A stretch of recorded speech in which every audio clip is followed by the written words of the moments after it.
Hello and welcome to another episode of Jacobin Weekends. I am your host, Nando Vila. My regular co-host, Anna Kasparian, is off today, so I am joined today by Jen Pan, the host of The Jacobin Show, which you can watch every Wednesday evening. Jen, how are you?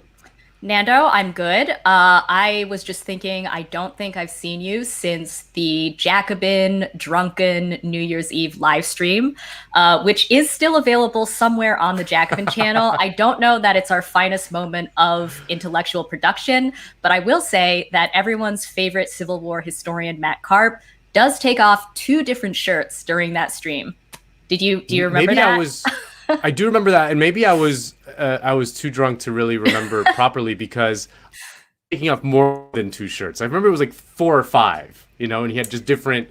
He had like an Amy Klobuchar shirt, he had a Pete Buttigieg shirt, he had all the shirts, which is like, I appreciate that he's a Democrat.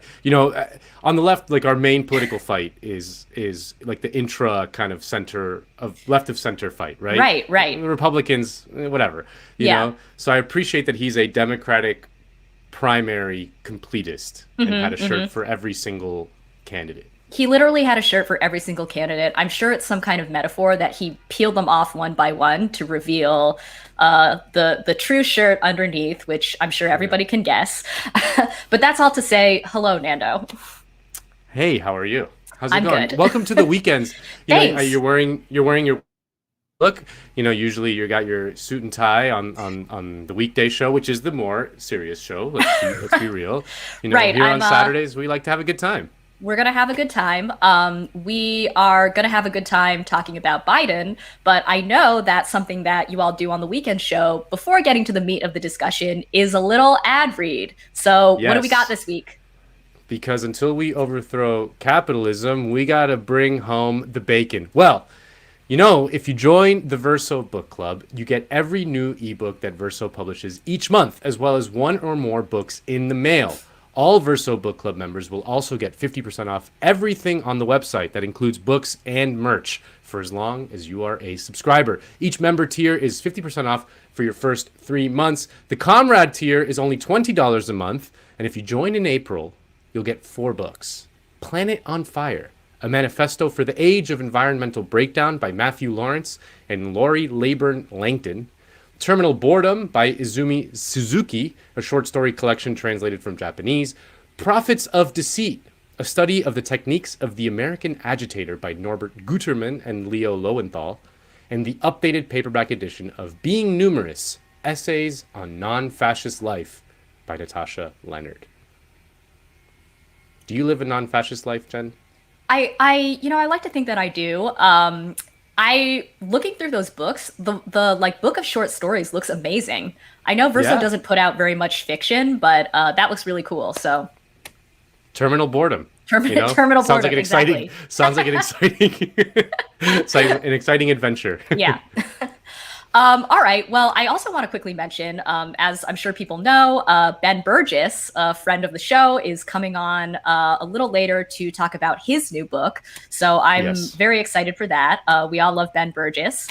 But before we get to Ben, Nando, I think we had said that we were going to do a little Biden update. I know that on the weekend show, something that you guys have been doing is kind of piecing through Biden's spending plans, his economic stimulus package. I feel like every week you have kind of a new update on the sorts of proposals he's put forward. There's, of course, the question of whether he's the new FDR. The weekend's consensus is not quite. But this week, there's a new development. So we've heard about all of the things that Biden wants to spend on, including pre-K education, family leave, things like infrastructure. And last week, or should I say earlier this week, he answered the question of how he's going to pay for it. The answer is taxing the rich And part of his proposal to tax the rich is not just raise marginal tax rates on the top income bracket, but to also raise capital gains taxes. So I guess I just want to quickly say, for anybody who's kind of unclear on what a capital gains tax is, don't be embarrassed. If you're not a rich person, why would you know? I didn't know for many years. But basically, capital gains are any kind of profit that you make when you sell a stock or property or like art or anything like that. And capital gains have historically been taxed at a much, much lower rate than wage income. So it's basically a huge tax break to the wealthy because they're the ones that own all the capital. They're the ones that own the stocks, the property, and so forth. So this idea to raise capital gains that Biden's putting forward, I think is huge. Obama famously during his term also raised capital gains taxes a little bit, but he famously said he was not going to raise them any higher than they had been during Reagan. And Biden, on the other hand, is proposing to raise capital gains taxes on the top income bracket to almost 40%, which is huge. Yeah, I mean, it's hard to overstate just how remarkable this is politically, because I did not see this on the horizon at all. I mean, I thought that the capital gains tax would be a sort of sacrosanct thing that we wouldn't see any real movement on. It's that famous Warren Buffett thing, right, where he always says that he pays less in taxes than his secretary, and it's because most rich people get the vast majority of their income through capital gains, not through, like you said, wage income.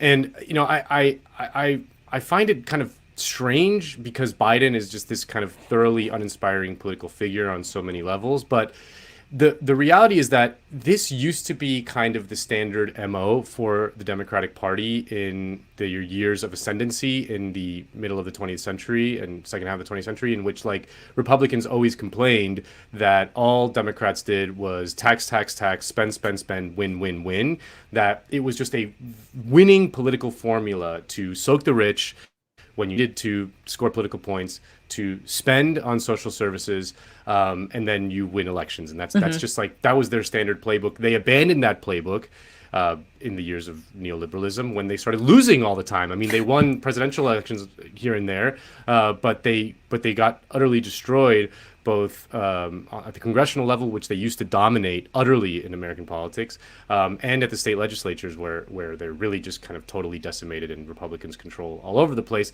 And it's because they abandoned that kind of very simple premise that most people like it when you soak the rich, most people like it when you give them money, and most people like a winner, and that's how you win, by doing that. So yeah. So I wonder if Biden's just remembering his old kind of 70s era liberal brain and just has like been asleep throughout the years of the like 30 years since then. Yeah. I share your sort of confusion over Biden's seeming sudden zeal to raise capital gains taxes because like I sort of mentioned earlier, it actually has been a fairly bipartisan consensus since the dawn of neoliberalism to not do that. So Bill Clinton's administration famously slashed capital gains taxes. Like I said, the Obama administration did raise them, but was like very clear that like we're not going to go further than Reagan, like that famous stalwart of the progressive movement. So yeah, just to echo what you said, the fact that Biden is kind of taking this turn is heartening, and also makes me wonder like if it's what you said, that he just has blacked out everything that happened after the 70s, or is there somebody in his administration or somebody close to it that is more influential than we know? Yeah, I mean, it's last week I did my decode on Treasury Secretary Janet Yellen's proposal to do a global minimum corporate tax, which again would be a remarkable reordering of the global economic order, which was not on the agenda at all in the campaign. I mean, Biden did not campaign on any of this stuff. So I don't know. I don't know if it's someone within the administration. I don't know if there's a kind of I want to say maybe like ideological reordering in amongst certain sectors of the ruling class after after a decade plus of post 2008.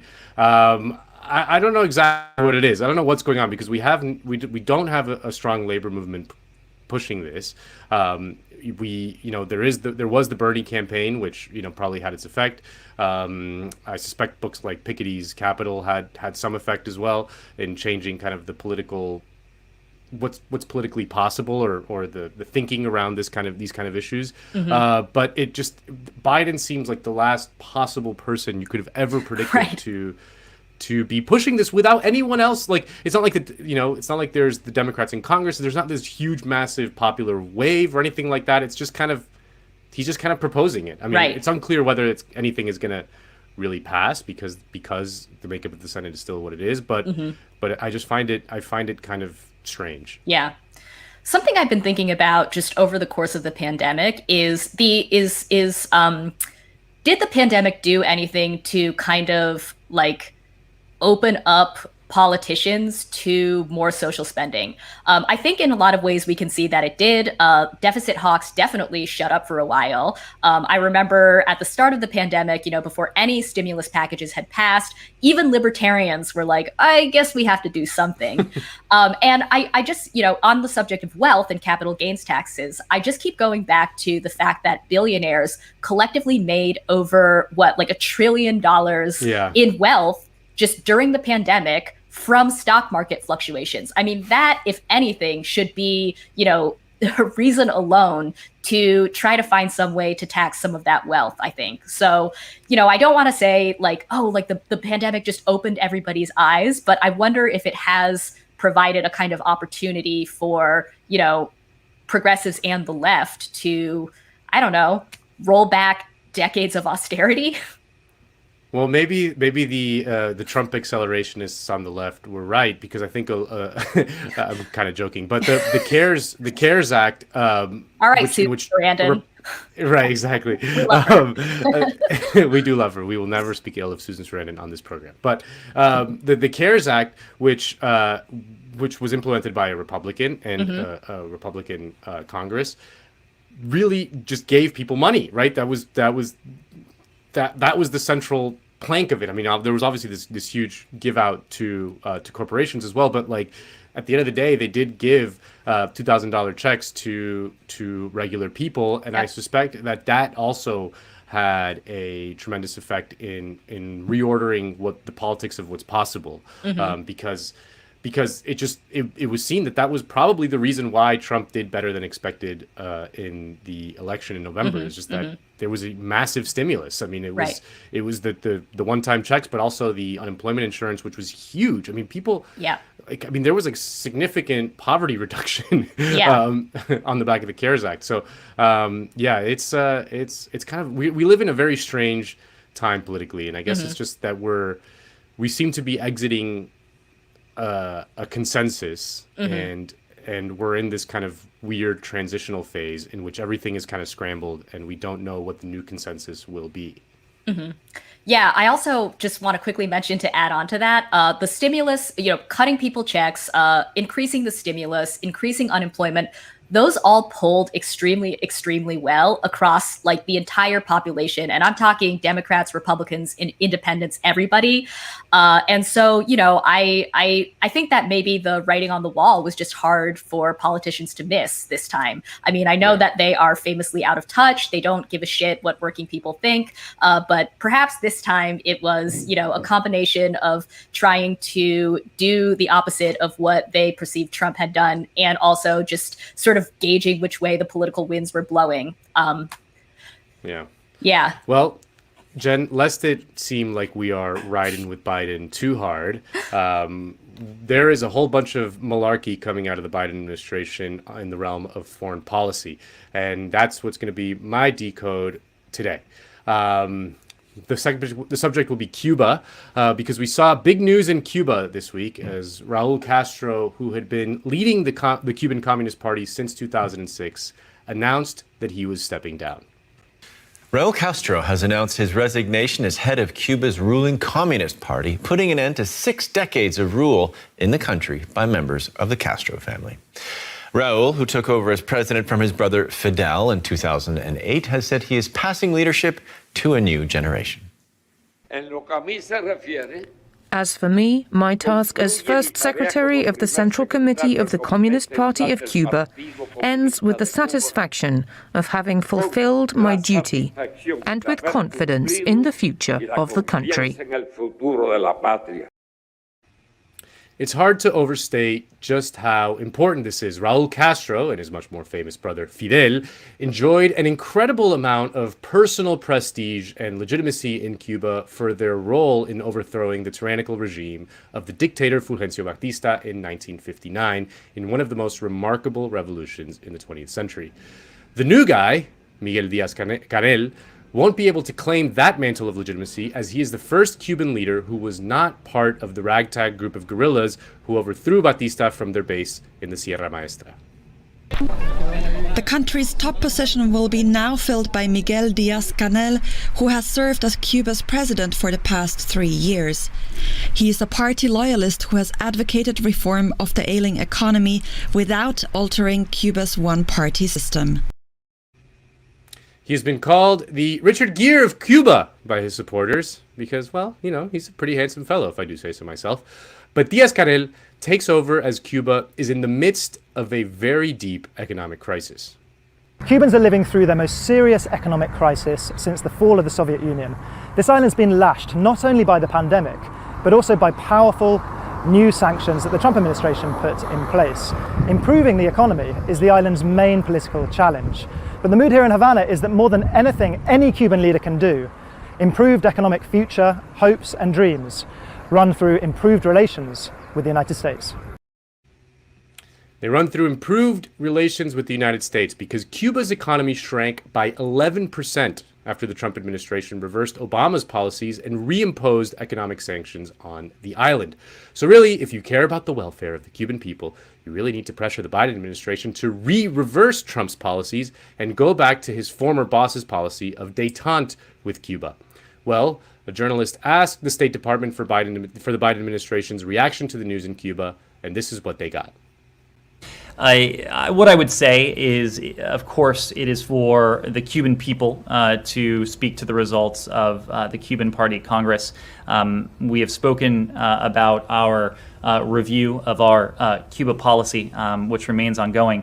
But we know, of course, that will be governed by two principles. First, support for democracy and human rights will be at the core of those efforts. And we will seek to empower the Cuban people to determine their own future. And second, Americans, as we've said, tend to be the best ambassadors for freedom in Cuba. Don't have anything to add about the change that has been announced. Again, it's for the Cuban people to speak to the results of their party Congress. America are the best ambassadors for freedom in Cuba. So there you have it. Instead of words of rapprochement, Biden's State Department is continuing Trump's hawkish position towards Cuba. I think that many liberals and progressives have been surprised by this. Obama's top foreign policy advisor, Ben Rhodes, tweeted that, quote, so far, Biden has been completely indistinguishable from Trump on Cuba policy and messaging. The Biden administration has not indicated that it wants to lift the economic sanctions that are crippling Cuba. It also hasn't removed Cuba from the list of state sponsors of terrorism, a policy that Trump implemented just before he left office. The Trump administration, certainly the State Department, very busy in these final days. Let's start with Cuba. We now know that it is back on the U.S.'s list of state sponsors of terrorism. Now, this is according to officials at the State Department who say that this decision was made because of Havana's, quote, continued support of Venezuelan President Nicolas Maduro.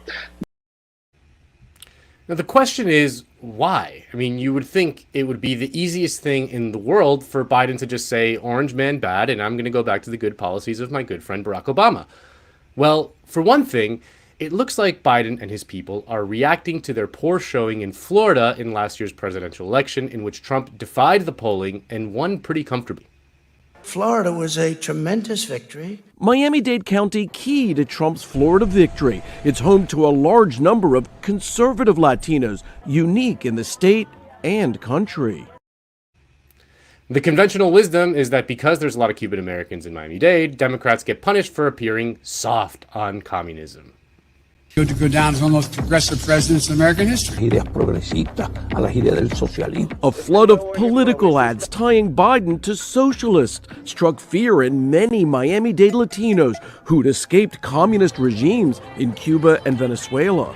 People that, like me, that was born under a socialist regime, we don't want that happening in the United States. Now, it's worth pointing out that Obama won Florida, including Miami-Dade, 2 times, despite his softness towards the Castros. So let's just say that the conventional wisdom may not be that wise. But the other major factor is the presence of one Bob Menendez at the top of the Senate Foreign Relations Committee. Menendez is a Cuban-American senator from New Jersey who miraculously survived a pretty serious corruption case to win re-election. And according to Politico, this headline reads, "The road to Joe Biden's foreign policy runs through Bob Menendez." In the lead, in the article, it writes, "If Biden thinks he can make foreign policy decisions without consulting New Jersey's Robert Menendez, he's got another thing coming. And Bob Menendez did not like Obama's policy towards Cuba. Reaction from the highest-ranking Cuban-American elected official in the country and political thorn in Obama's side was swift and predictable. Before a dramatic wall of pictures of former Cuban political prisoners, Senator Bob Menendez blasted the administration for today's announcement. It is totally unacceptable for the President of the United States to reward a dictatorial regime with a historic vista when human rights abuses endure and democracy continues to be shunned." So Biden is adopting a hawkish policy towards Cuba, and indeed, he is adopting a hawkish policy towards all of Latin America, including Venezuela. Biden's Secretary of State Anthony Blinken has continued the Trump policy of recognizing Juan Guaido as the rightful leader of Venezuela, and just yesterday tweeted out that he spoke with Ecuador's new right-wing president, Guillermo Lasso, about ways in which the two countries could work together to, quote, restore democracy in Venezuela. Now, what does this have to do with Cuba? Well, a lot. Because of the U.S. embargo, Venezuela is Cuba's main economic partner in the region. In fact, it was Hugo Chavez and his Bolivarian Revolution that helped Cuba get out of the economic crisis that it faced after the collapse of the Soviet Union in 1991. As the U.S. waged decades of economic warfare and outright terrorism on Cuba, it relied on the Soviet Union for economic and military support. And when that went away after the Soviet collapse, Cuba went into a deep crisis known as the Special Period that lasted throughout the 90s. That's when you started to see a lot of migrants come to Miami in small rafts. The crisis was, of course, exacerbated by the policies of the United States. According to historian Richard Gott, quote, "Just when Cuba might have benefited from the end of the Cold War and a possible relaxation of the American attitude, the U.S. government tightened the economic screws. Successive presidents were to increase the pressure, seeking to crush Cuba's attempts to achieve economic independence and hoping to overthrow the island's leader. The perceived crisis in revolutionary legitimacy was the staple material of every visiting journalist, yet the predicted outcome failed to materialize. The regime fought back and Castro soldiered on regardless. Years later, in 1998, Time magazine noted his pride at defying world predictions of his imminent demise as satisfying a triumph to him as any that went before. Outside observers had jumped to the conclusion that seemed obvious at the time, but proved profoundly misplaced. They assumed too readily that Cuba would fall like the countries in Eastern Europe. In doing so, they misread the attitude of not just the Cuban leadership, but the Cubans themselves. And Venezuela and Hugo Chavez provided a lifeline for Cuba in their time of need, mostly through cheap oil, which allowed the economy to get back on its feet. And as you well know by now, the U.S. has waged a vicious economic war on Venezuela, which has crippled their economy, and that has had its effects on Cuba. According to Andres Pertierra in Jacobin, quote, in addition to worsening relations with Washington, Cuba has been hit hard by Venezuela's economic collapse. As Reuters noted last year, merchandise trade between the two countries had plummeted by 70% since 2014. Cuba depends on trade with Venezuela in large part because the latter is a major source of cheap oil. While Cuba extracts some of its oil for domestic use, it doesn't produce as much as it needs. Venezuelan oil satisfies Cuban domestic demand, and Caracas allows Cuba to re-export some of the oil at market value, which is an important source of hard currency. So, with the United States leaning as hard as it ever has on Cuba, the outlook for Miguel Díaz-Canel is a difficult one. But there are glimmers of hope. You see, most governments in the world derive their legitimacy from economic growth. This is true whether it's the United States, in which it's understood as conventional wisdom that the main factor in deciding a presidential election is whether the economy is doing well or not. Or in places like China, where the Chinese Communist Party relies on the breakneck economic growth it has achieved in the last 40 years to maintain the support of its people. But in Cuba, that is only partially true. For decades, a huge source of the government's legitimacy, as we mentioned, was Fidel Castro's personal charisma and prestige. That is true. But it also derived its legitimacy on the social services it provided for its people, namely free quality education and healthcare. And on that front, Cuba is truly remarkable. Its response to the COVID-19 pandemic has been nothing short of spectacular. Just look at this chart. Just 547 deaths from COVID. And not just that, it is well on its way to vaccinating its entire population. Now to the remarkable effort by the small island nation of Cuba to produce its own COVID-19 vaccine. As large and wealthy countries both produce and consume the majority of vaccines around the world, Cuba is working to develop its own solution for its population, with 5 vaccine candidates now in development. This is the result of decades of investment in public health by the Cuban Communist Party. Cuba is an isolated island nation, unique amongst its neighbors in Latin America. Cuba has a long history of investment in health, especially primary health care. It's largely a medical model. They station doctors all over the world for many decades now. And they also have a long history of vaccine development, especially for the childhood vaccines that we all are familiar with: measles, pertussis, tetanus, etc. And this is not just for the benefit of the Cuban people. Cuba has used its medical innovations as a tool for foreign policy and economic development. Sarah Kozame writes in Jacobin, quote, "Cuba's commitment to international solidarity has also paid off. Cuban medical internationalism is now the island's principal export, bringing in $6.4 billion in 2018. This practice goes back a long way, well before it was a source of national income. In 1960, Cuba dispatched a disaster response brigade to Chile following a devastating earthquake. It then sent doctors to Algeria during the country's independence struggle, and later to North Vietnam and Central Africa. By the end of the 1960s, Cuban medics were working in 12 different countries. Over the decades that followed, Cuba expanded its programs for overseas medical assistance, training tens of thousands of foreign students to become doctors at no charge. In many countries, Cuban doctors helped eliminate diseases like polio, malaria, and dengue, saving thousands of lives. While the U.S. is fighting to protect vaccine patents so that its pharmaceutical companies can profit off of the COVID vaccine, Cuba is working with beleaguered nations like Venezuela and Iran to get their vaccine out. But back to Miguel Díaz-Canel. Not that much is really known about him, other than that he's been a dutiful servant for his entire life. Most people assume that he will pursue some policies of economic liberalization in the vein of China or Vietnam. The Spanish newspaper El Mundo dubbed him Cuba's Deng Xiaoping, the Chinese leader who took over after Mao and led the transition to the hybrid economic model that we see in China today. Now, economic reforms are surely needed, but he should be careful not to threaten the social programs that have delivered major social outcomes for the Cuban people. And for God's sake, Biden needs to change his policy towards Cuba. But given his awful track record so far, that doesn't seem too likely. Jen. So, Nando, I think that what you've just laid out is actually further evidence that Biden still thinks it's 1970. It's not just on the domestic policy front, but it's still 1970. We just did the expansion of this embargo thing. Biden is just trying to carry out the promise of that.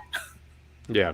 No, it's true. I mean, it's interesting because, like, as we were talking about his domestic policies, are surprisingly good. I guess we could say that they're better than we would expect. His foreign policy has been surprisingly bad. I mean, it's just been totally indistinguishable from Trump's, and that's not even like, it's becoming kind of a more mainstream position. It's not just like a left critic position. But like we said, domestically for his political fortunes, that's probably the right mix in that no one gives a shit about foreign policy. At least you don't suffer a penalty for being bad on foreign policy unless you just, as long as you kind of avoid getting a lot of people killed in a war. But you can kill other people, just not Right, exactly. While pursuing popular economic policies at home. That's probably a winning formula, but it's no less depressing because just everywhere from Cuba to all over Latin America to Iran and Russia and China, like he's just pursued like a very surprisingly hawkish foreign policy. Yeah. So I also want to add, since this is Jacobin, we have to stand Cuba a little bit. You did not mention their lung cancer vaccine, which I think is truly incredible.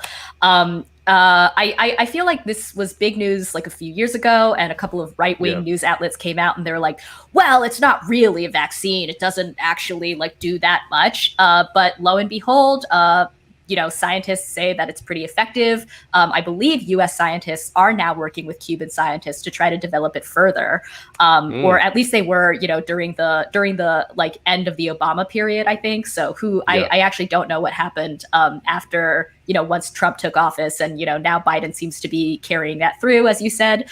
And I also want to mention, so Cuba in the 60s, as like I'm sure a lot of people know, had this really amazing literacy campaign where they basically like Castro was like, we just need everybody to be able to read. And so they had this vast network where they sent out, teachers, volunteers, just like everybody to go to like the far reaches of rural Cuba and, other underserved areas, and to like expand this program of literacy. Their literacy rate is now 100% basically. And much like the medical, the doctors, they export that to other countries. They export that program to, other nations in the Caribbean. I believe that they helped Haiti do something similar with their literacy program. So Cuba rules. Well, it's also just like the quintessential example to me of the effect of propaganda here in the United States. We just remember you mentioned the literacy program, which Bernie Sanders praised in his campaign for president, and like the U.S. media had like an absolute freak out. Jake Tapper was just like, how could you even like say one positive thing about such a murderous dictator? But like, it's just been decades and decades of propaganda. I mean, and you share a funny news story, Kale, I don't know if you have it, from Telemundo and NBC News that talked about the problem of exploding croquetas in Cuba, and just how people it's just like, I mean, it's just like, how is this published in a U.S. news outlet? About, like that there's this scourge of exploding croquetas inside of Cuba, but like stories like this are commonplace in U.S. media, and like you mentioned that these gains of the Cuban Revolution that they often export around the world, like doctors or teachers and things like that, in the U.S. media is usually framed as some sort of spy operation. That they're like these doctors are also like collecting intel on like collecting intel wherever they go, and it's just like, man, it's really remarkable just how the media here in the United States falls in line with whatever is the foreign policy goals of the United States, and it's never more clear than with Cuba. Yeah, that reminds me when Fidel Castro died, a couple years ago, there was obviously this sort of outpouring of media interpretation from the angle that you're describing, where it was like, oh, well, like it seems like an evil dictator. There's one less evil dictator on the face of the earth. And the one that sticks out in my mind in particular was a BuzzFeed listicle that was, do you remember this? It was something like, no. Oh my God, like all of these cute Latina grandmas are celebrating the death of an evil dictator. And it was like, oh my God. Yeah. I mean, there was that clip that went viral of that like show on Netflix of, this Cuban American family going crazy because the boyfriend shows up with a Che Guevara shirt. That was really funny. And it's just like, it's all crazy to me that like the United States has a military base on Cuba called Guantanamo Bay, which they use not just like as a constant threat to Cuba. I mean, imagine having a U.S. military base on your small little island, but also they use to commit heinous human rights abuses by like just extraordinary rendition and keeping people without trial and forever, essentially. Like there's just no hope for those people to ever get out, let alone get a trial. So it's just the brazen hypocrisy. Just I can't put my mind in that frame of mind. It was like, well, no, that's just fine. What are you talking about? Right. Like these things are not inconsistent in my head. So I actually have another question for you, because so prior to us going live, you mentioned that you are in Miami currently, and you had sort of touched on this in your segment, but is a kind of sympathy for Cuba really such political poison in Miami or in Florida as honestly, as people want to make it out to be? I think it's definitely overplayed in that the younger generation of Cuban Americans in Miami are not as fanatical about being anti-Castro.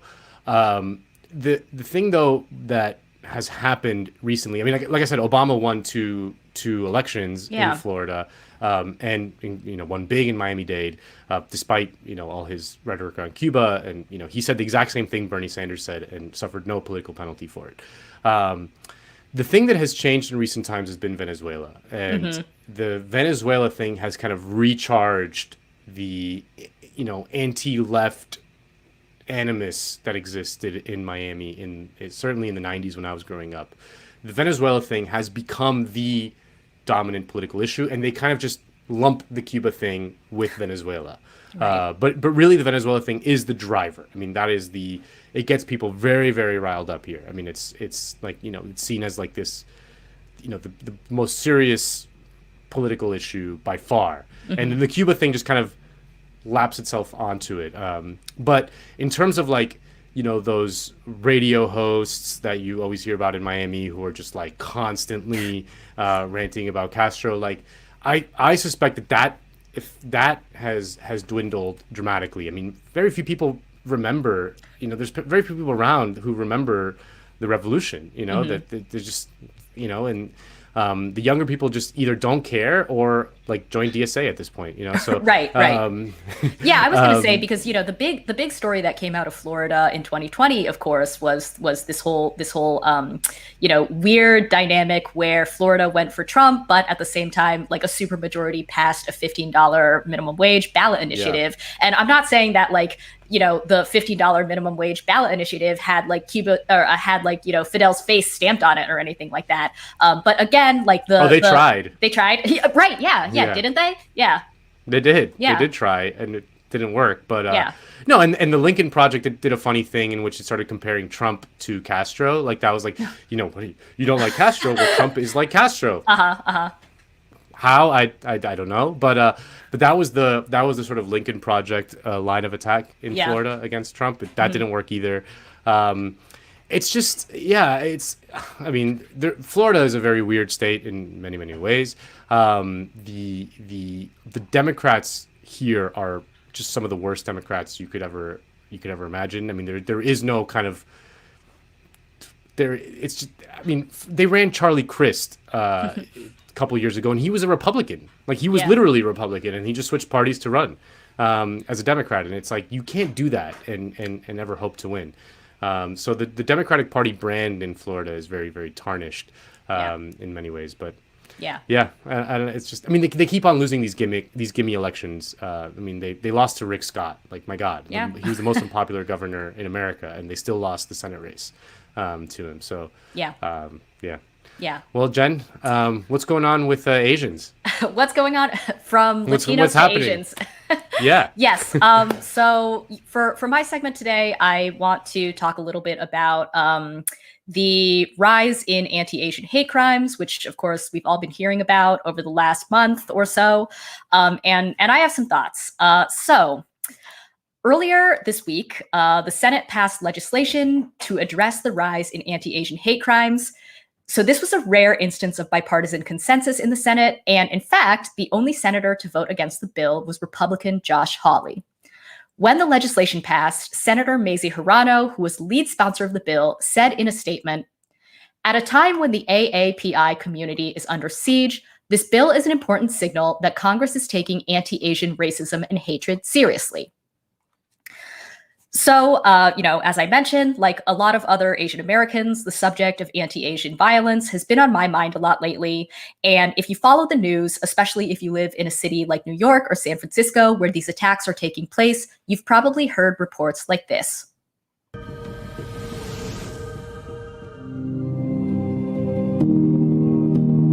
It's at least the 7th attack on an Asian American in recent days across the city. 36-year-old Asian man, sources say, stabbed in the back in an unprovoked attack. Another Asian-owned business in Fairfax County was targeted for crime. It could have been my grandparents or my family member or anyone, so that's why we have to step up our game and come together, join as one.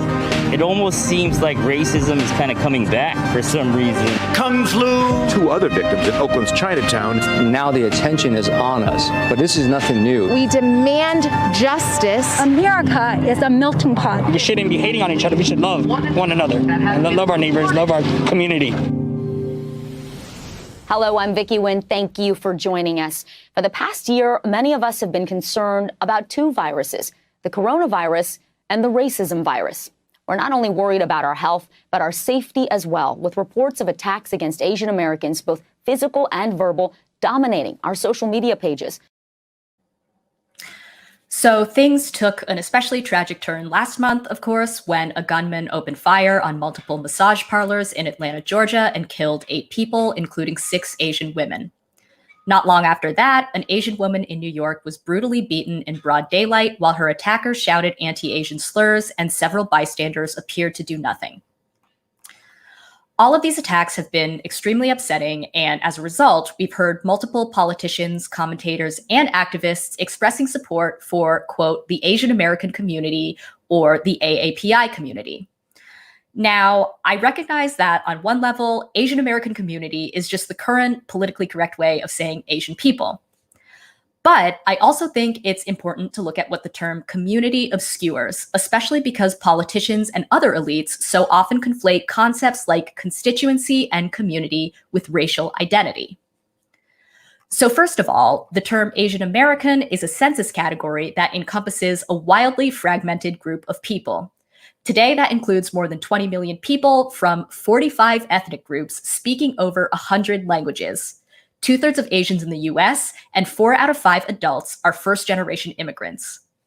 Given this staggering degree of ethnic and linguistic diversity, it's not much of a surprise that around 85% of people of Asian descent do not identify as, quote, Asian American or AAPI. They identify by their ethnicity, whether that's Vietnamese, Pakistani, or what have you.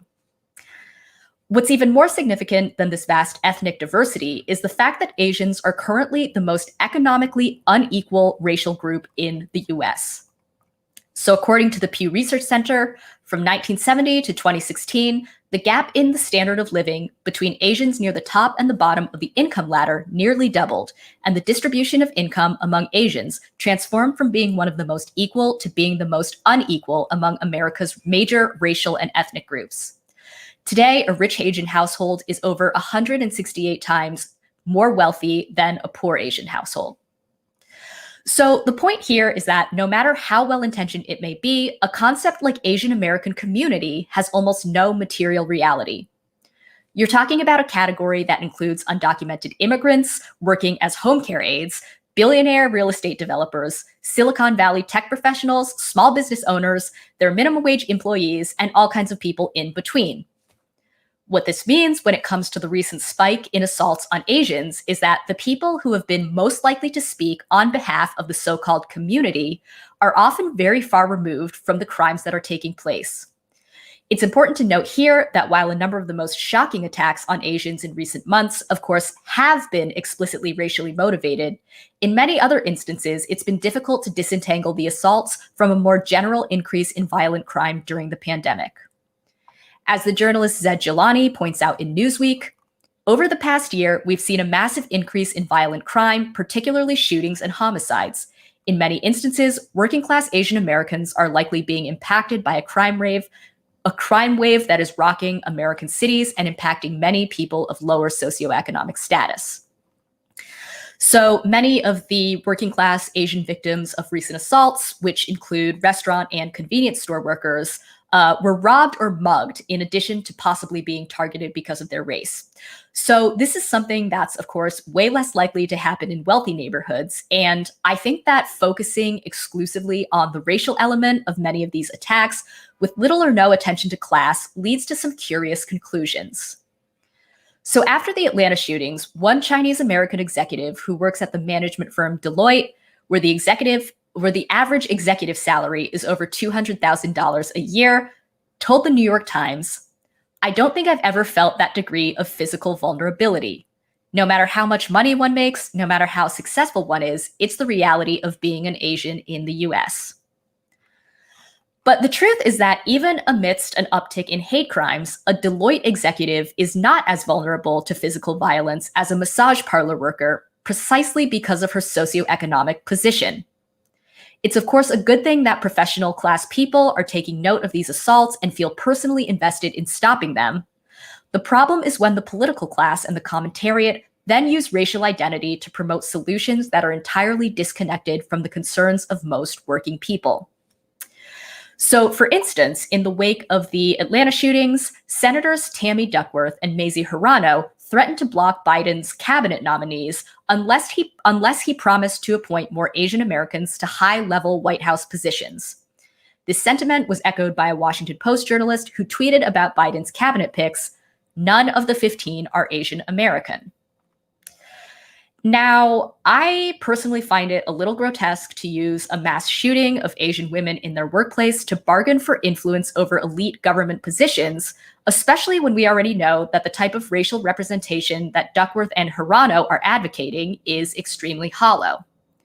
For example, let's take a look at Elaine Chao, an Asian American woman who served as Trump's Secretary of Transportation, and prior to that, served as George W. Bush's Secretary of Labor. Now, as part of Bush's cabinet, Chao ran an extremely pro-business Department of Labor that frequently swept employer safety violations under the rug and all but turned a blind eye to rampant wage theft.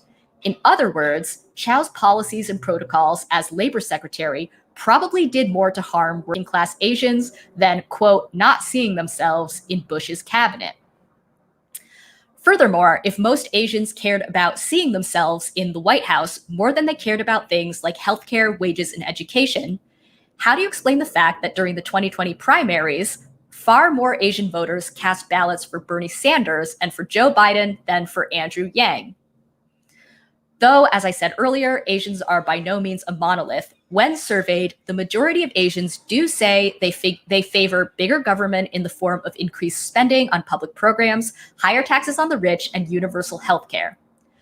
So the irony of politicians' focus on so-called racial representation is that if they truly wanted to represent Asians, they could do so by working to implement these programs. And as it turns out, these are also the types of social investments that have the potential to boost public safety by reducing poverty and ameliorating some of the social causes of crime. If we're serious about stopping AAPI hate, as the saying goes, we have to be clear-eyed about not just the economic position of most of the victims of violent crime, but also who invokes the term community and why. The increase in racially motivated attacks on Asians during the pandemic is a deeply disturbing trend that has understandably rattled people of all economic backgrounds. But we cannot let these tragedies become yet another opportunity for elites to push empty or self-serving politics in the name of racial representation. You know, that reminds me a lot of the sort of very heated discussions that happen amongst Latinos over the term Latinx or Latino, and it just, your segment reminded me of that because the vast majority of people in what we would call like the Latino community prefer to be identified by their, you know, like I'm Dominican or I'm Puerto Rican or I'm Colombian or whatever, you know, like this sort of this kind of catch-all term, which I guess would, you know, serve some sort of political use because there's strength in numbers, in a way also just obscures, like what you said, the vast differences, not just culturally, but, you know, what does a Colombian oligarch have to do with like a migrant worker in South Texas? Like literally nothing. I mean, they speak the same language. That's about it. And so maybe they like similar music, but you know, Maybe. what is that really? Yeah, maybe. So, but what is that? That's meaningless in so many ways. And that's really interesting, because I actually saw that about the you know, the reports that you're talking about, you know, Latinos preferring to not be called Latino, let alone Latinx, but actually, you know, identifying more with their ethnic background, precisely because when I was reading that, I was like, hey, just like Asians. Right, exactly. And you know, and AAPI, I mean, every time I read it, it's not real, don't worry. I think of the AARP, like the retired people. It just sounds like are they older or are they Asian? I don't know. Yeah, exactly. No, but it's just, I mean, that is the name of the game, right? In today's day and age, is to racialize everything, essentialize everything to race, and that has such an obscure, like, in what I think was maybe a well-meaning attempt to clarify certain things whenever this kind of trend started, has become much more obscuring than it was in the past. And it's just, you know, it flattens so much. I mean, you know, the statistics about inequality amongst Asian Americans were really remarkable. I had never seen that before, but it, you know, it makes a lot of sense, and it makes a lot of sense for those people to want to flatten those differences. Yeah. Right. Yeah. To wrap themselves in that mantle, to be able to flatten those differences, to protect their own position. Yeah. I mean, so, you know, in the 60s, when the term Asian American was like literally created, like literally a handful of like Ivy League students who were interested in third world solidarity. I mean, you know, power to them, that's great. They kind of came up with this term because they were like, well, like there aren't that many of us. And, you know, obviously like we come from different countries and different backgrounds, but we think it's important to, you know, sort of form a cohesive identity as kind of, I guess you might say, a strategic essentialism, right? Like only when we form this identity will we be able to fight for our political interests. And that may have been compelling at the time, or I think it probably was compelling at the time. But, you know, as you just said, what we've seen now is that there's such diversity, not just ethnically, but more importantly by income and wealth in this group, that what ends up happening is, you know, when you take a term like Asian American, or I guess even Latino, you know, what ends up happening is the people who are the rich people in that category end up speaking for everybody. They end up pushing their favored policies forward. And so like you said, these terms, which may come from a good place or may come out of good intentions, end up obscuring more than they reveal. I think that's absolutely right. The other weird thing that happens is that there's a kind of assumptions that are made about the political inclinations of these groups. I mean the famous example right now is you know, Latinos breaking for Trump pretty dramatically and unexpectedly in the last election. I mean, it was just not just Cuban Americans or Venezuelan Americans. I will say there's some early evidence that lots of Asians shifted to Trump too. So maybe we can get into the Trump shift at some point down the line. That's a whole different can of worms. No, absolutely. Yeah. No, it's fascinating. But how about we bring on our guest? What do you think? Let's do it. Yeah. All right. Well, our guest today is Ben Burgis. He is a philosophy professor. He also writes at Jacobin a lot. He's the host of the podcast Give Them an Argument, which I appear on once a month to talk about The Sopranos.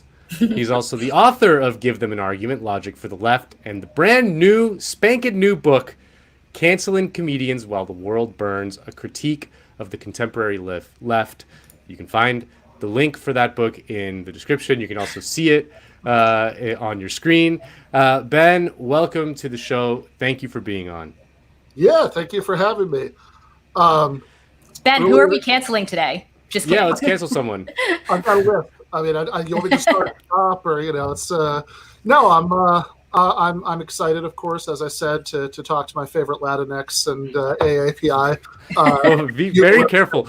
I'm from Spain, and you're going to get me in trouble. I am not included in the catch-all term Latinx. All right. Is there some is there some land Spanish, like term that can There should be. I guess I mean, to the extent that this debate is even like mind-numbingly boring, but like Hispanic does count.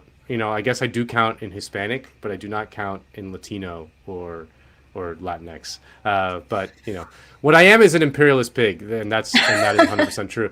Now, you're Ben, representing the imperialist community. Yes, the imperialist community. There is literally dozens of us. Okay, and it's about time that we're heard. Columbus, he was a hero, even though he was Italian. He flew under the Spanish flag. We're claiming him. Speaking these of Italians that claim Columbus. Yeah, exactly. Now, Ben, now I want to ask you about we're just joking about cancel culture, because there has been it's discussed a lot. There has been a sort of fight back against the concept of cancel culture. People say it does not exist. Even some people that I consider comrades and politically on my side say that it doesn't exist. I personally find that baffling, because just look around. But Ben, how would you define it? Maybe that's a good place to start.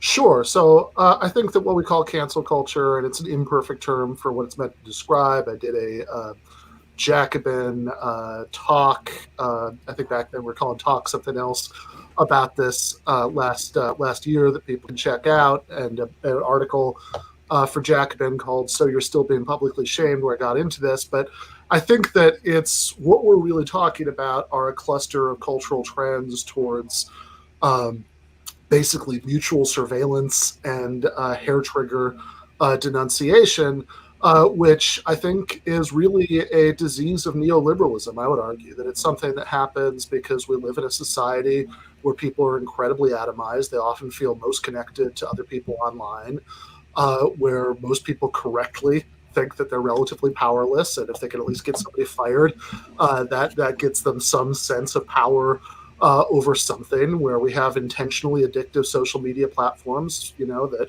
the for-profit corporations that run them want everybody to spend as much time staring at their phones as at all possible, and to have that little endorphin rush you get from likes and retweets, which can often be served by being the first to sort of lead a pile on against somebody, and by the fact that most Americans, not that this phenomenon is by any means restricted to the United States, but this is its toxic heart, work in non-unionized workplaces where doxing, for example, has a real terror for people. And you would have other dangers anyway, but especially given how many Americans work in places where they can be fired without cause anytime the boss is embarrassed by association with them. So I think that's a general problem that is a problem for the entire political spectrum.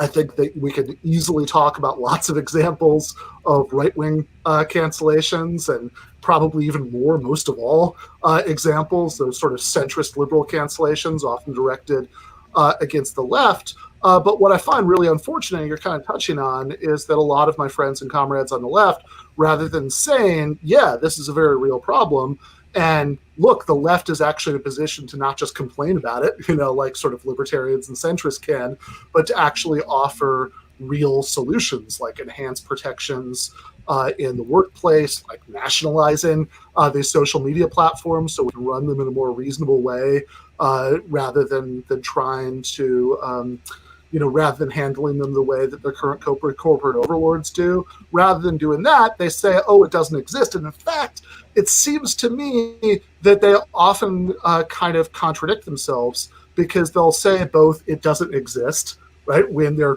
dismissing concerns about it, they'll say it doesn't exist. And then in other contexts, they'll say, oh, it's actually really important that we hold people accountable by canceling them online. That they'll say, oh, this is the accountability and consequences, and it always kind of skeezes me out, because when people start going on about accountability and consequences, they kind of start sounding like a suburban Republican who wants to lock up everybody who shoplifts. But I think that you can't really have it both ways, because if you say, oh, there's no such thing as cancel culture, canceling is just criticism, then how is that accountability for anybody? How is that a consequence? Just being criticized. Like, we all know, I think, the difference between criticism and hair trigger mass denunciation, especially when people try to invoke consequences like employment, that like just criticism wouldn't actually be a consequence for anything if you were really just criticizing what someone was saying rather than trying to destroy their reputation, or rather than trying to run them out of their current job, or run them out of whatever institution you want them to experience consequences in. And last point, like, my focus in the book is really very specifically on the left, because even though I think this is something everybody does, it bothers me more when it happens on the left, because one, I think it's counter-solidaristic and really should be contrary to everything that we stand for. And two, I think that when you kind of combine those general cultural trends with the specific pathologies of the left that I'm sure we'll get into, you get this really toxic brew that makes most of the people that we need to try to persuade in order to win them over to some kind of socialist project want to run screaming in the opposite direction, because why would they want to have anything to do with people who act like this? So I think on that note, when I was reading your book, I want to say, I like pretty much agreed with everything that you have to say about cancel culture and its relationship to the left. But I am not on Twitter, right? And actually, the reason why I'm not on Twitter is because of the dynamics that you discuss. So I'm not Because you would become the biggest canceler ever. Exactly. I just know that I would be denouncing left and right. No, I mean, like, Twitter is like a horrible place, right? But which is all to say, when you identify these kinds of like counterproductive tendencies, like, I fully agree that they're there. However, when I was reading your book, I was like, well, like, isn't this still just mostly online? And like, of course, you've already spoken a little bit about how that shades into real life. But when I was reading, I was like, okay, but like, there's a lot of examples from like online, and like, not saying that's not real, but like, is this like, could this be solved just by, like getting rid of social media or something? Yeah, exactly. Logging off. Should we all just log off? But then actually last week, an interesting thing happened in my neighborhood, coincidentally. Let's watch the video. Fuck out of New York. We don't want you here. We don't want you here. We don't want you here. We don't want you here. We don't want your fucking money. We don't want your fucking money. We don't want your fucking taquerias. Owned by fucking white men. Owned by fucking white men. Tip 30%. Tip 30%. Tip 30%.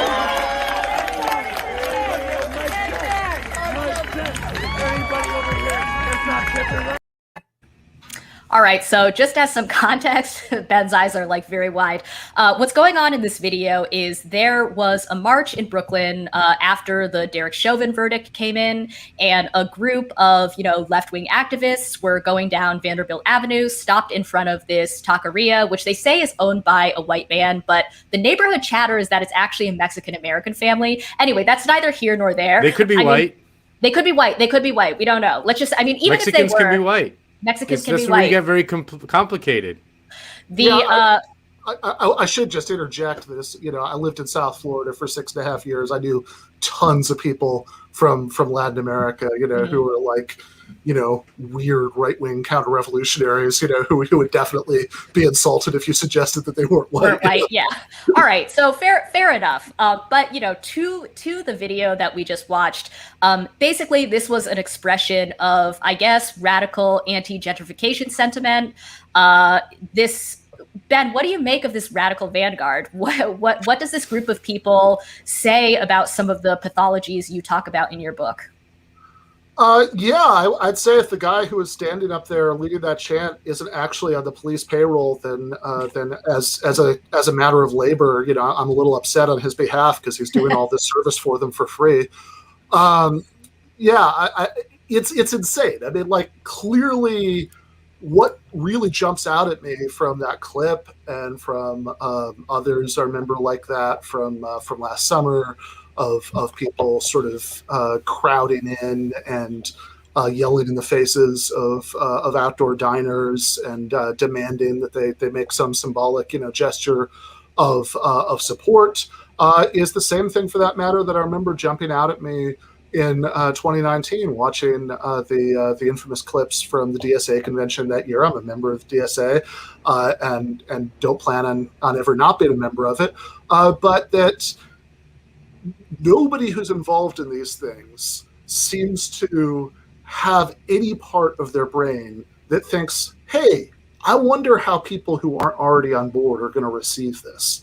Like, I wonder how this is going to play with anybody who's not basically soaking in the subculture of a certain kind of left activism, right? How, like, what is somebody in the wider world going to make of this? I mean, somebody from any background in the wider world, just anybody who's not completely acculturated into the left, going to make of it when they see people screaming, we don't want you here, at people who are just like ordinary people trying to eat at a Mexican restaurant because the owner of the restaurant is allegedly white. What are people going to make of it when you see people at the DSA convention say nobody is allowed to clap because it's not impossible that out of 1,000 delegates there are 3 of them that have some incredibly rare condition that makes them especially sensitive to loud noises, and nobody's allowed to use the phrase "Hey guys" because it's gendered language. And what disturbs me is that they don't even seem to be thinking about it, which unfortunately I think makes a lot of sense, given one of the things that I try to trace in the book in terms of the trajectory of the left in the last several decades, which is that in the last few years, there have started to be some openings for the radical left to participate more in real world politics, most obviously the 2 Bernie campaigns, the rise of DSA. And it's tentative, but the door of political possibility is at least starting to open a crack. But unfortunately, I think we have a lot of really bad habits left over from the decades in which the left was wandering in exile, when even decent social democrats like Bernie in the U.S. or Jeremy Corbyn in the UK were pretty obscure backbenchers, and anything more radical than that was completely off the table.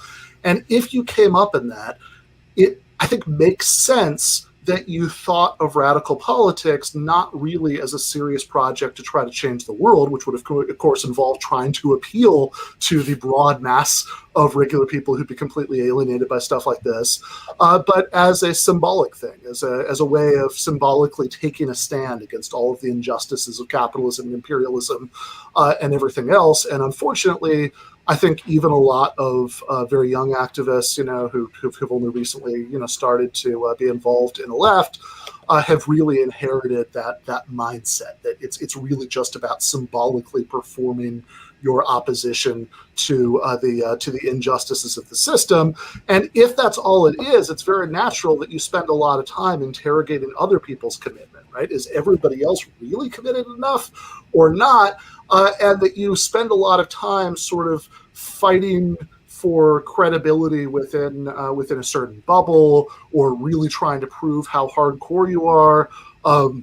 Like, I'm going to lead the chant against the taqueria, rather than thinking about how is it that we can appeal to the broadest possible subset of the population, the vast number of working class people that we'd have to appeal to in order to actually take power and carry out our program.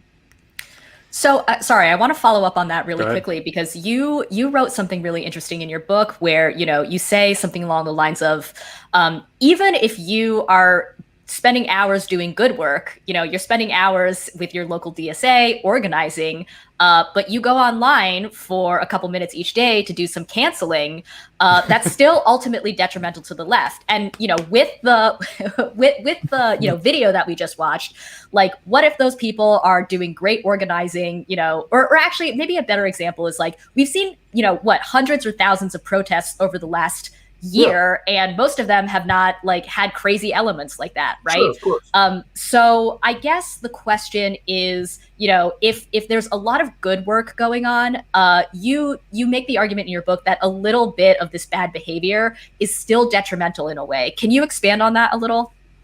Yeah. So when you say, canceling comedians while the world burns, which of course is taken as a representative example and also alliterates, so I like that, of all of the sort of pathological self-defeating things that the left does. The point of that analogy, right, like Nero fiddling while Rome burned, is to say that something counterproductive is being done in an emergency. But argue in the book that it's actually worse than that, because it's not just a matter of what people are spending their time on, right? It's not just an issue of, you're doing this when you should be spending all of your time doing this other thing. There are lots of things that people could spend no more time doing that they're spending on this stuff that would at least just be neutral, right? And then, of course, the very clever response you get from a lot of people is, so you're, complaining about this, while the world burns? Well, I think sending the signal to people who would be completely alienated by this behavior, that there are lots of people on the left who don't like it, I would argue is actually politically useful. But I think that the larger point is, as you indicate, that even if this is a tiny amount of your time that you spend doing stuff like this, even if you do really good work, the rest of your time, that you have every once in a while you go shrilly denounce somebody over nonsense, but the rest of your time you spend on union organizing, you spend on DSA stuff, then that small amount of time that you spend doing this other stuff is still a problem in a way that it wouldn't be a problem if you'd spent the same amount of time, getting high and playing video games, because during the time that you spent doing this, you contributed to putting the left in a light, to making people see the left in a light that is going to be deeply alienating to the overwhelming majority of people. It's already hard enough to try to convince people to care about politics in the first place, that to think that politics can actually solve their problems, to think that some kind of left project isn't just completely delusional utopian fantasy stuff. But that's already difficult enough without adding in, and also this club that we want you to join is composed of people who have a problem, who want to ban clapping and have a huge problem with it if you get a taco at a Mexican restaurant that might be owned by a white guy.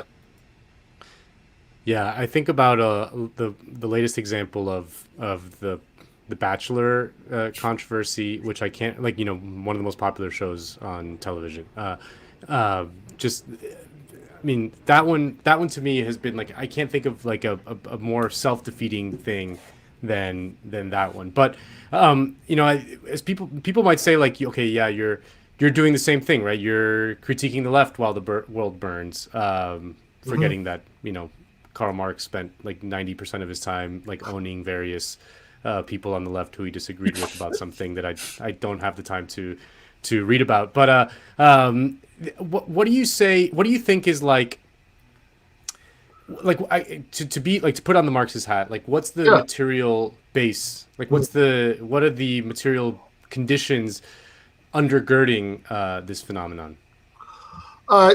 Which actually, by the way, reminds me of my favorite quote from Marx on Bakunin. It's from a letter to Engels, so at least he wasn't saying this in public, but it says, Bakunin has become a monster, a huge mass of flesh and fat, and is barely capable of walking anymore.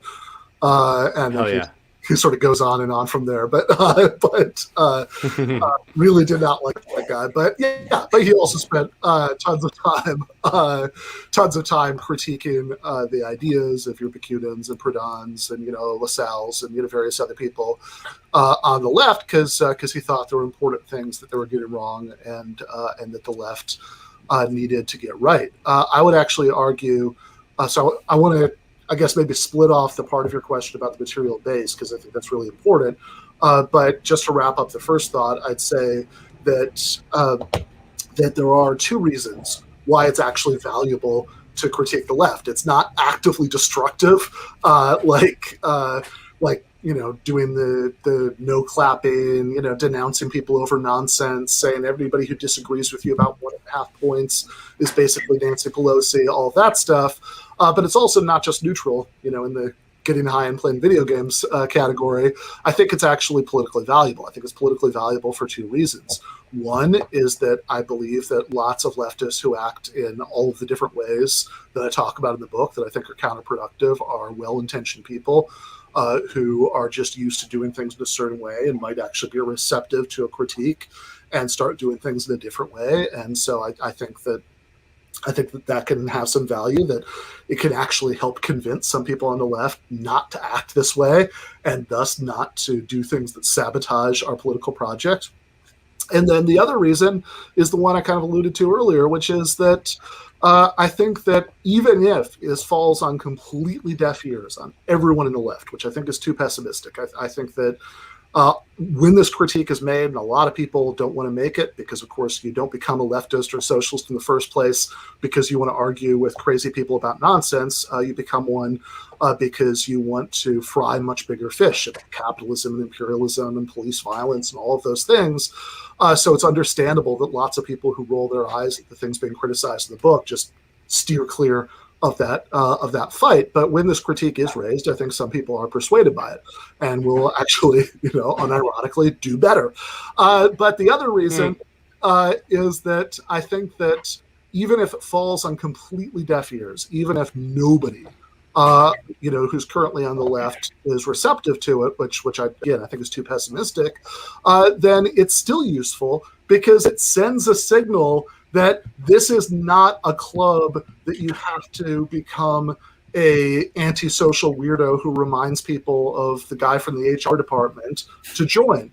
That this is that there are much more appealing people in there, that there are people who are just as frustrated by all the stuff about the left that might frustrate you as you are, but also think that it's important to pursue a radical left political project. And I think that itself has useful outrage potential. Finally, on the question of the material base, I think it's complicated. I don't want to reduce it just to this, but I do think that part of the problem here is that so many people who are currently involved in the left are either downwardly mobile members of what's sometimes called the professional managerial class, or at the very least, the downwardly mobile sons and daughters of the professional managerial class.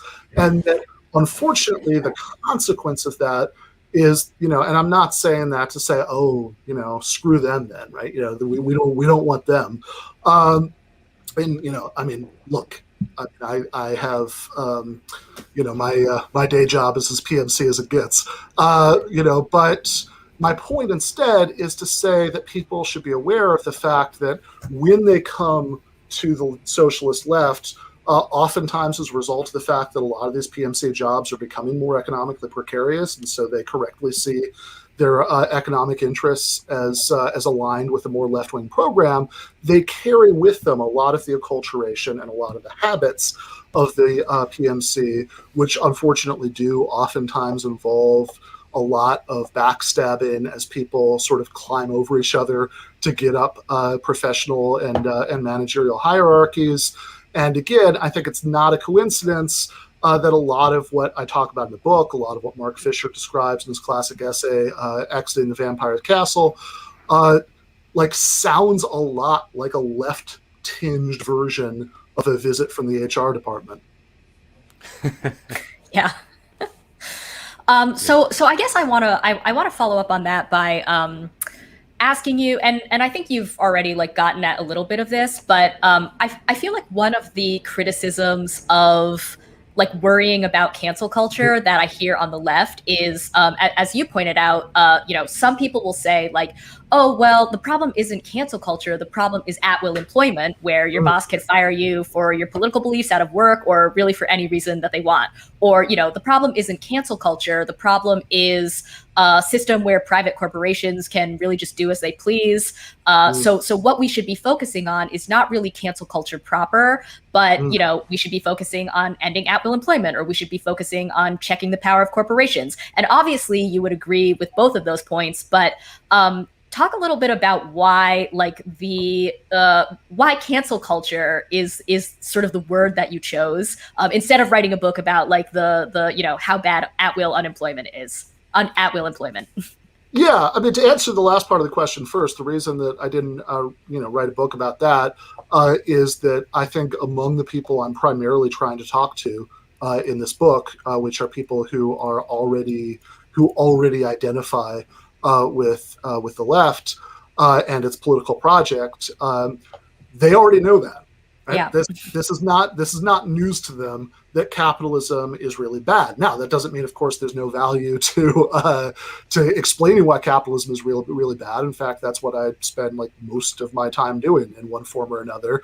But I think that for the purpose of this book, I'm trying to talk to people who already know all of that, who already have, from my perspective, a lot of the right normative and political commitments, but who I think are doing things that undermine the possibility of success of that project.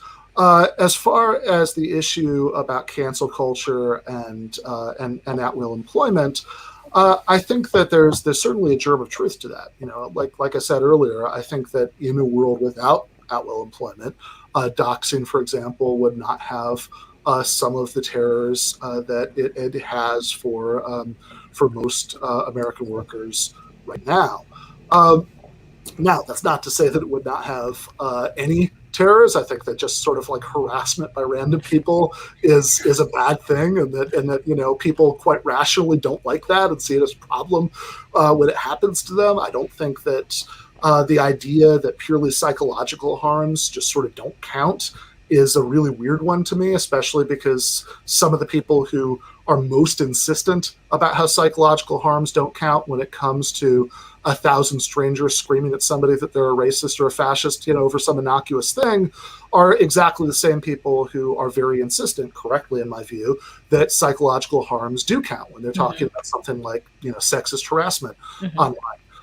So I think that there's a weird inconsistency there. I'd also say that the instinct behind saying no, just don't talk about this cancel culture stuff, right? Don't talk about the way that these cultural and technological trends in our late stage neoliberal hellscape has made the way we interact with each other so toxic, or the ways that affects the left. Don't talk about that, right? Only talk about the stuff that is like a couple steps further down the line, what we're going to do about it.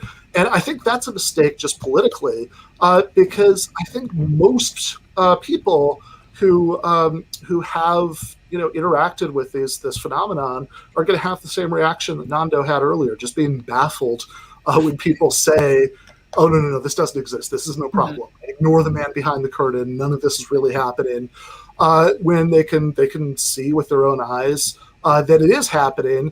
And I think if you say, no, none of that's happening, ignore that, anybody who says that is really a Republican, you might as well be Tucker Carlson. I think that is really self-defeating, and that's just not going to get us a good hearing with the people that we're trying to convince for the solutions that we have to offer to this, like ending at-will employment, like rebuilding the labor movement, like nationalizing the social media platforms, like just rebuilding the left in general, so that people don't feel quite so powerless all the time, and the appeal of, hey, at least I got to be part of completely humiliating this person doesn't have so much appeal. One of the arguments you make in your book is not really a political one, but more a cultural one, that all this stuff has a nefarious effect on culture. And specifically, you talk about comedy, that this stuff that has like ruined comedy, and it's not to be like a Sebastian Maniscalco type right wing comedian who's like, oh, everyone's so offended right now about everything. But I do find that the effect on not just comedy but the culture writ large is very, very nefarious. That if you like, or if you listen to Baby It's Cold Outside at a Christmas party and don't immediately go and call out the person who put it on, you're participating in rape culture. Or if you're, or that only people of a certain minority group can portray animate, like in an animated show, someone, like that kind of thing has a nefarious effect on actors of that minority group, because it limits their potential roles, as well as this idea that you have to be of a certain group to be able to write a novel in the voice of someone else, or a character within a novel in the voice of someone else, like that. It's like, it's weirdly segregation-y for terms, a term that I just invented. I know that you're personally very upset that there are multiple movies based on The Sun Also Rises and For Whom the Bell Tolls that were made by Spaniards. Like, that's not okay. Exactly. Ernest Hemingway was vicious, appropriator of my culture. But yeah, I mean, beyond the political valence of all this stuff, it has undoubtedly had a horrible effect on the culture, in which, like, a movie like Promising Young Woman, which is nominated for every single award, just won the Independent Spirit Award for best screenplay and things like that. Like, it is like a movie in which every scene basically says, like, this is the message I want to send to you, and and I will be the most on the nose thing ever. Like, it's created a culture in which, like, we have to deliver a message, and that message has to be explicit, and it has to be there is no nuance or conflict or complexity and all that stuff. And it's just, I don't know, like, I found that line of critique very, very convincing in your book. Yeah, so the opening chapter is about the comedy wars, and it sort of transitions from there to the broader set of subjects that I wanted to tackle in the book. And I think that I wanted to start out by talking about that stuff for a couple reasons. One, because I think it's one of the places where there's a certain kind of allegedly progressive moralism that is most on display culturally that I really hate for a lot of reasons, and I also think is really counterproductive when the left signs onto it. And I think that it's also bad in itself, right? And this is something that, of course, I want to be a good materialist and focus on changing, material conditions, and sometimes that focus can shade into just saying that culture doesn't matter or you should ignore it.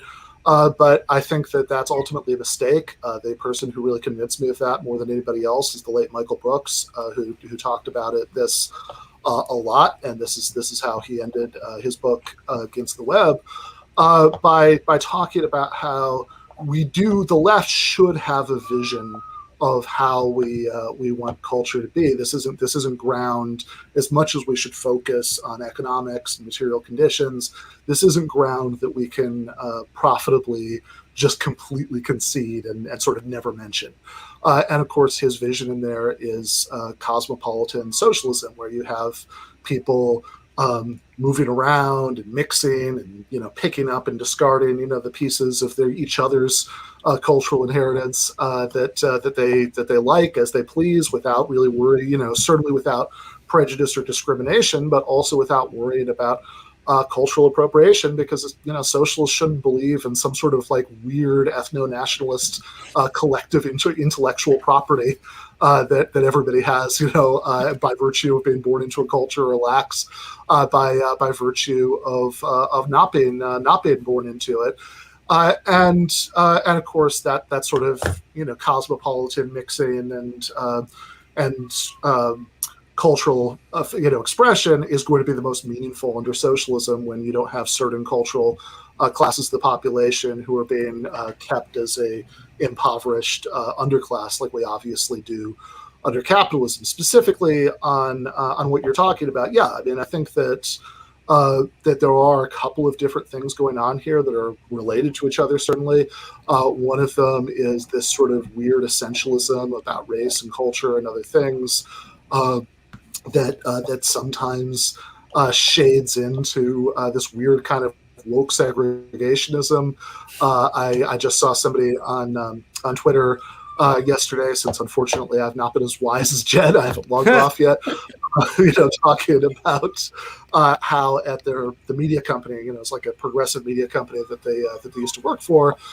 There was like an HR diversity training where the white people were supposed to go in sort of one room to do a session with one trainer, and the people of color were supposed to go into another. And there was one person there who was mixed race, had one white parent and one Indian American one, and sort of nervously asked which one they were supposed to go to, because you have to sort these things out, which seems again not terribly culturally progressive to me. And then of course a lot of this gets mixed up with a kind of censorious moralism, which I think really impacts a lot of the examples that you're talking about. And yeah, one of the claims that I do make in the comedy chapter is that this is really bad. Look, for comedy as an art form, which is at its best what it can be.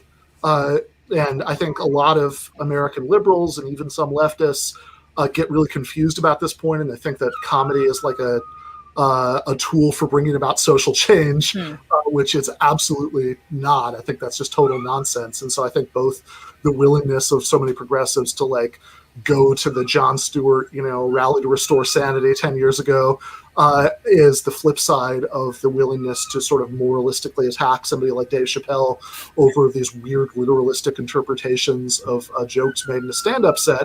I think both of those show this idea that comedy is really politically important in a way that I think is just not. What it is entertainment, and at its best, it can be a form of art, something that says something, about the human condition. But for both purposes, this kind of moralism is just terrible. And it's terrible on all sides because anybody who's like a moralistic scold is going to be a terrible art critic of any kind, because they're going to be weird and literalistic about everything. They want to sort everything into being clearly good and clearly bad, when oftentimes the best art rides the ambiguities. And it also creates god-awful super woke comedy, and that kind of clapter comedy that's really supposed to inspire clapping, more than laughter. And it also inspires a lot of god-awful anti-woke comedy, which is in fact gotten so pervasive that oftentimes, even with the really good stuff, even with people like Bill Burr that I really enjoy, for like a really good album, you might have to sit through 5 to 10 minutes of really tedious, predictable, sort of anti-woke, you can't tell a joke anymore stuff before you get to the interesting and funny part. And I think the whole thing is just awful for comedy, and I think it's probably awful for a lot of other art forms too. I think that I don't think that the best art, the best entertainment, the most interesting cultural expressions arise from like weird polarized moral panics. So we've talked a little bit about, the part of the left that kind of denies cancel culture, but I also want to ask you about the small segment of the left that promotes cancel culture, specifically. So this is like. Sorry, Jen. My dog is going nuts. She really wants to be let out of the room. Give me just a second. I thought I heard a dog. Let her out. This is the opposite of cancel a dog. culture. We should cancel. Yeah, we should cancel for torturing an animal. That's my literal interpretation of what is going on right now. Is that what kind of dog do you have? It sounded small. Yeah, miniature. Okay. Yeah. So pro canceling. So what I wanted to say was the argument, I guess, in favor of canceling that I have heard from the left is, when you talk about cancel culture, what you're really talking about is marginalized people who are speaking up for themselves or fighting back. And when you say they shouldn't do that, you're advocating a kind of form of respectability politics. When you say you don't like woke, the new like woke culture that you guys were just talking about, like, well that's just because you must be a reactionary who liked the old unwoke culture. I find this argument so frustrating, but I never really know how to respond, especially to the claim, of marginalization, that, cancel culture is actually just marginalized people fighting back. Please give us an answer. Or give us an argument. Sorry. Sure. Yeah. That's what you're supposed to be doing. You're the give them the argument man. Okay. It's like the say the line part. Yeah. Right. Dance, monkey, dance. Fair enough. So I guess the short answer is that I don't think so. I think, in fact, if you look at some polling data, about how people think about this who are actually members of marginalized group, you'll find that hyper wokeness is largely an elite phenomenon. To be fair, I also think that hyper anti-wokeness is largely an elite phenomenon. These are mostly struggles that take place over, that like the people who get the most excited about this are often fighting about like how their private school that most people would have to get a second mortgage to send their kids to should do its anti-racism day or whatever. But I think that unfortunately, again, my reason for being interested in this is that a lot of it infects the culture of the left in really unhelpful ways. And I'd say that we can make some common sense distinctions between not being a bigot and being performatively ultra woke. Right? So you can say that of course you should not be an asshole about calling trans people by their requested pronouns, but also without having to say that ContraPoints is a terrible person and secretly hates non-binary people because of your interpretation of something that she tweeted once in 2019 and something else that she tweeted once in 2017. I don't think it's actually hard, particularly hard to ride that distinction, that you can be interpersonally respectful, that you can certainly support any number of anti-discrimination efforts that actually have really important real-world consequences for things like employment and housing, without indulging in this kind of performative ultra-wokeness that seems to primarily be about signaling that you have the right moral commitments and castigating other people who you suspect don't have those moral commitments, which I would actually argue in practice, and I don't want to be too much of a vulgar Marxist about this, like I'm suggesting that there are some guys You should be. in top hats in a smoke-filled room, like plotting this out as a strategy. But I will say that in practice, it's oftentimes the case that sort of ultra woke cultural signaling is something that has the effect of demobilizing and disempowering popular movements that actually could win real gains for marginalized people. So I think the obvious recent example of this is there was last summer, of course, there was an unprecedented wave of unrest after the murder of George Floyd, and of course, the things that most activists would really want were things that would reduce the power of the police and help make it harder for them to brutalize people as they manage the social effects of poverty. So, doing things like banning the sale of surplus military equipment to police departments, doing things that would make it easier, perhaps having, not just symbolic toothless community review boards, but ones that were really empowered to fire bad cops, et cetera, et cetera, et cetera. But changing the way that policing works in America is an incredibly heavy political lift.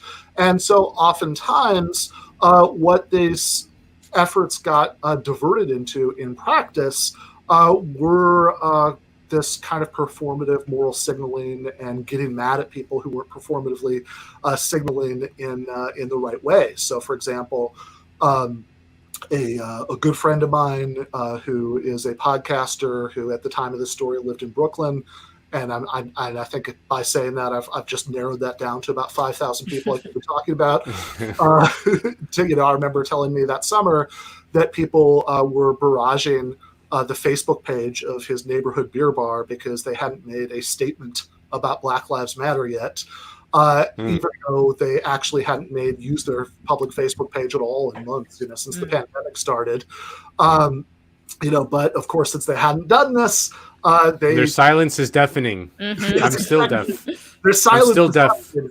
Or my all-time favorite example at the same time, there was a theater producer in New York who put together an open source Google Doc of all of the theater producers around the country who hadn't made some sort of symbolic statement of support. which is literally an open source denunciation list. I can't imagine how that could be abused. But also, it's just total nonsense. Who is the person who's like a police chief or an elected official who wasn't going to go along with some police reform initiative, but now if the theater tells them to, right? Like I saw a really awesome off-Broadway show at that theater, and so if they tell them to, they'll start. I stopped being racist when I saw Fruit by the Foot and Gushers Gushers and Gushers tweet out support for Black Lives Matter. I was like, you know what? I'm in. Yeah. I'm in, baby. And who are the big winners? They're delicious. I also marginalized people who are worried about being brutalized by the cops. They're getting literally nothing out of that. The big winners, I actually think this goes back to Jed's discussion earlier of the AAPI issue. The big winners of this are people who are middle class professionals or above.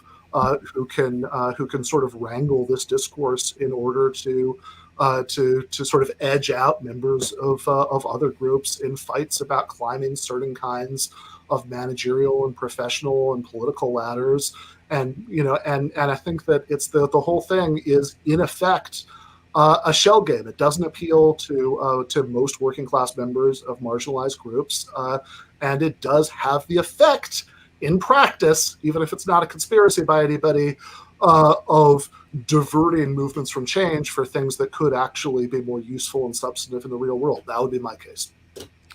So I think the final question for you has to be, how do we get out of this morass? How does the left exit the vampire's castle, so to speak? Because you had mentioned the Bernie Sanders campaign, which obviously sort of rose and fell last year.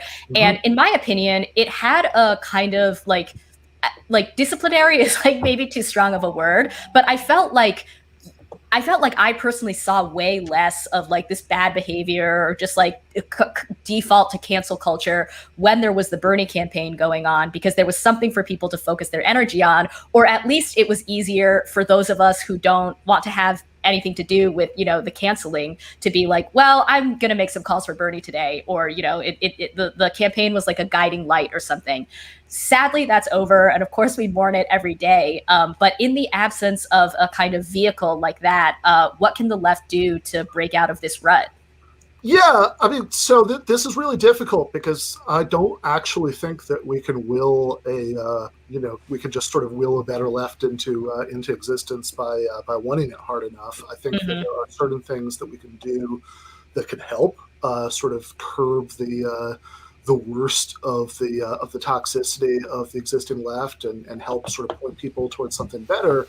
But unfortunately, I do think that ultimately we are going to need some of those political developments in the real world to be better. I mean, I remember, I started writing this book at the end of 2019.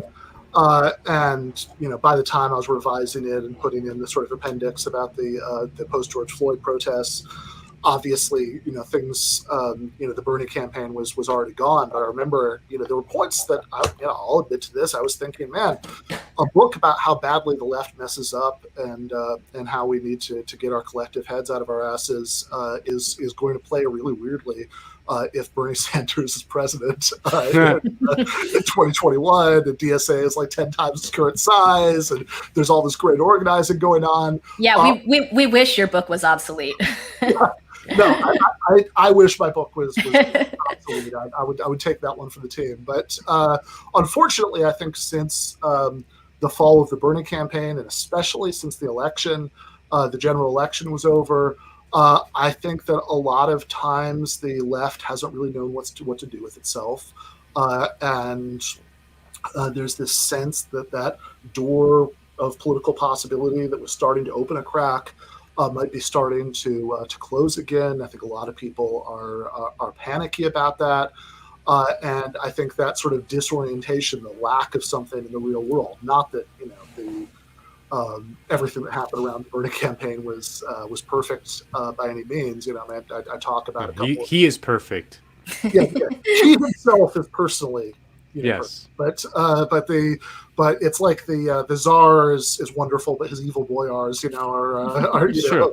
they have a there are I think that if you look, there are unfortunately cases where even people who were who were supporters of the Bernie campaign, for example, we're sort of going along with the shit stirring about Joe Rogan about a year ago. That's an obvious example I talk about in the book. I saw many people with that Democratic Socialist red rose emoji, in their Twitter handles. Oh, it's really bad. He shouldn't have done that. He shouldn't have accepted the endorsement of this terrible person, Joe Rogan, and people in left media, who are going along with that message. I think if you look at what happened with the campaign sort of folding to after the Daily Beast outed a lot of the private tweets of Ben Mora and firing him.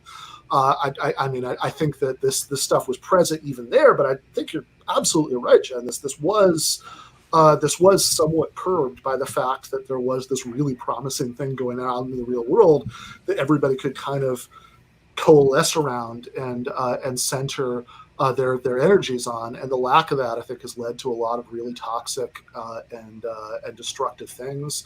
I think that people, certainly if you look at how like when Force the Vote happened in December and January, what was actually an extremely minor disagreement about a parliamentary tactic was led to sort of a lot of, like excommunications. Anybody who disagrees with me about this is a fake leftist, and, I want nothing more to do with them. And they probably, work for the CIA or, whatever. I think that that's the kind of thing that unfortunately we might see a lot more of. I think the question is what can we do that would avoid it? And I think that the part of the most important thing we can do is to log off and seek out real world organizing efforts. And for related to the labor movement, related to Medicare for All canvassing, things like that. And I think that can have some value. And I hope to try to convince some people to try to approach this stuff in a healthier way. But I think that even until we get something new that's like really big, that can have the kind of gravitational pull that the Bernie campaign had, I think that until then, I think just sort of planting the flag for a more reasonable and appealing version of the left, can mitigate some of the damage, or at least I really, really hope so. Well, Ben, that's as good a place as any to end it. Thank you so much for joining us. The first thing you can do to exit the vampire's castle is read Ben's new book, Canceling Comedians While the World Burns, a critique of the contemporary left. Folks, we got a sneak peek of it. Yeah, I very much enjoyed it. You will too, I promise. Thank you so much, Ben. Thanks, Ben. Thanks, comrades. All righty, Jen, this is the part of the show where we open it up, where we take the heat from the viewers. I just want to say, I know that you guys take live questions on the show. We tried to do this once on the Jacobin show, and the first question we got was something like, "Hey, like where did you guys grow up?" And I was like, "I know this one." And then the next question was like, how do we rebuild the labor movement after Taft-Hartley? And I was like, "Oh shit." Yeah. Yeah, no, sometimes the questions, I mean, I pretend like I know what I'm talking about, but sometimes the questions are like, I just like usually pivot back to my usual talking points like a good politician. But yeah, they're it's tough, but we got to do it. This is why we do the show live. Exactly. It's part of the thing. We bring on producer Kale. Mm-hmm. Let's bring on young Kale. Here he is. Yeah. He usually bails us out sometimes when we don't know something. He'll be like, "Well, actually, he is the real brains of the operation." Just deadpan state theory. That's kind of all I'm good for. Yeah. So if anybody has any questions related to that, please let's hear them. Let's not do state theory today. We do it like every week. Actually, we do have a couple super chats in right now, but as Nando and Jen just said, we're taking questions. So leave a super chat and I will fish it out and hopefully read it live. We might not get to every single one, but we'll try to get to a bunch. If they're easy, it's a better chance of being answered. Right. Unless you want to hear from Kale, because all the hard questions go to him. Yeah. First question: how do we build solidarity with these exploding communists? Well, they're like, they're like the new version of a Molotov cocktail, like the symbol of rebellion and resistance. Now it's the exploding croquetas. There's the differences between Spanish croquetas and Cuban croquetas are a subject of very much a heated debate. Pun Spanish croquetas intended. Yes, that's true. But I personally support both croquetas because I believe in solidarity amongst the croqueta community. Staying on the hard questions. Oh, sorry, Jen. I was just going to say, I read the entire article because I was like, I would like to know about this Cuban controversy. And it's actually a little unclear, even in the article, like what the explosion mechanism is and like what's happening to people. Like, I feel like more people in the US get burned by McDonald's coffee than exploding croquettes in Cuba. But what do I know? Well, I mean, we didn't get into in the Cuba segment on this like ridiculous kind of weird story about the U.S. diplomats complaining about Cubans doing some sort of sonic attack inside their brains. But I wouldn't be surprised if the croquetas are being exploded by the CIA. That the CIA has developed some new croqueta technology to harass Cubans on the island. Yeah, so. Exploding cigars, exploding croquettes. Yeah, there you go. Part of that strategy. Nando, how many Che Guevara t-shirts do you own? The wrong number. I own zero. I own zero. But yeah, I mean that like in the 2000s when they kind of really became quite popular, it became like a Miami thing to be like, you know what, those idiots, they don't know what they're like. They're just like these naive leftists who don't know anything. Yeah, and it was like.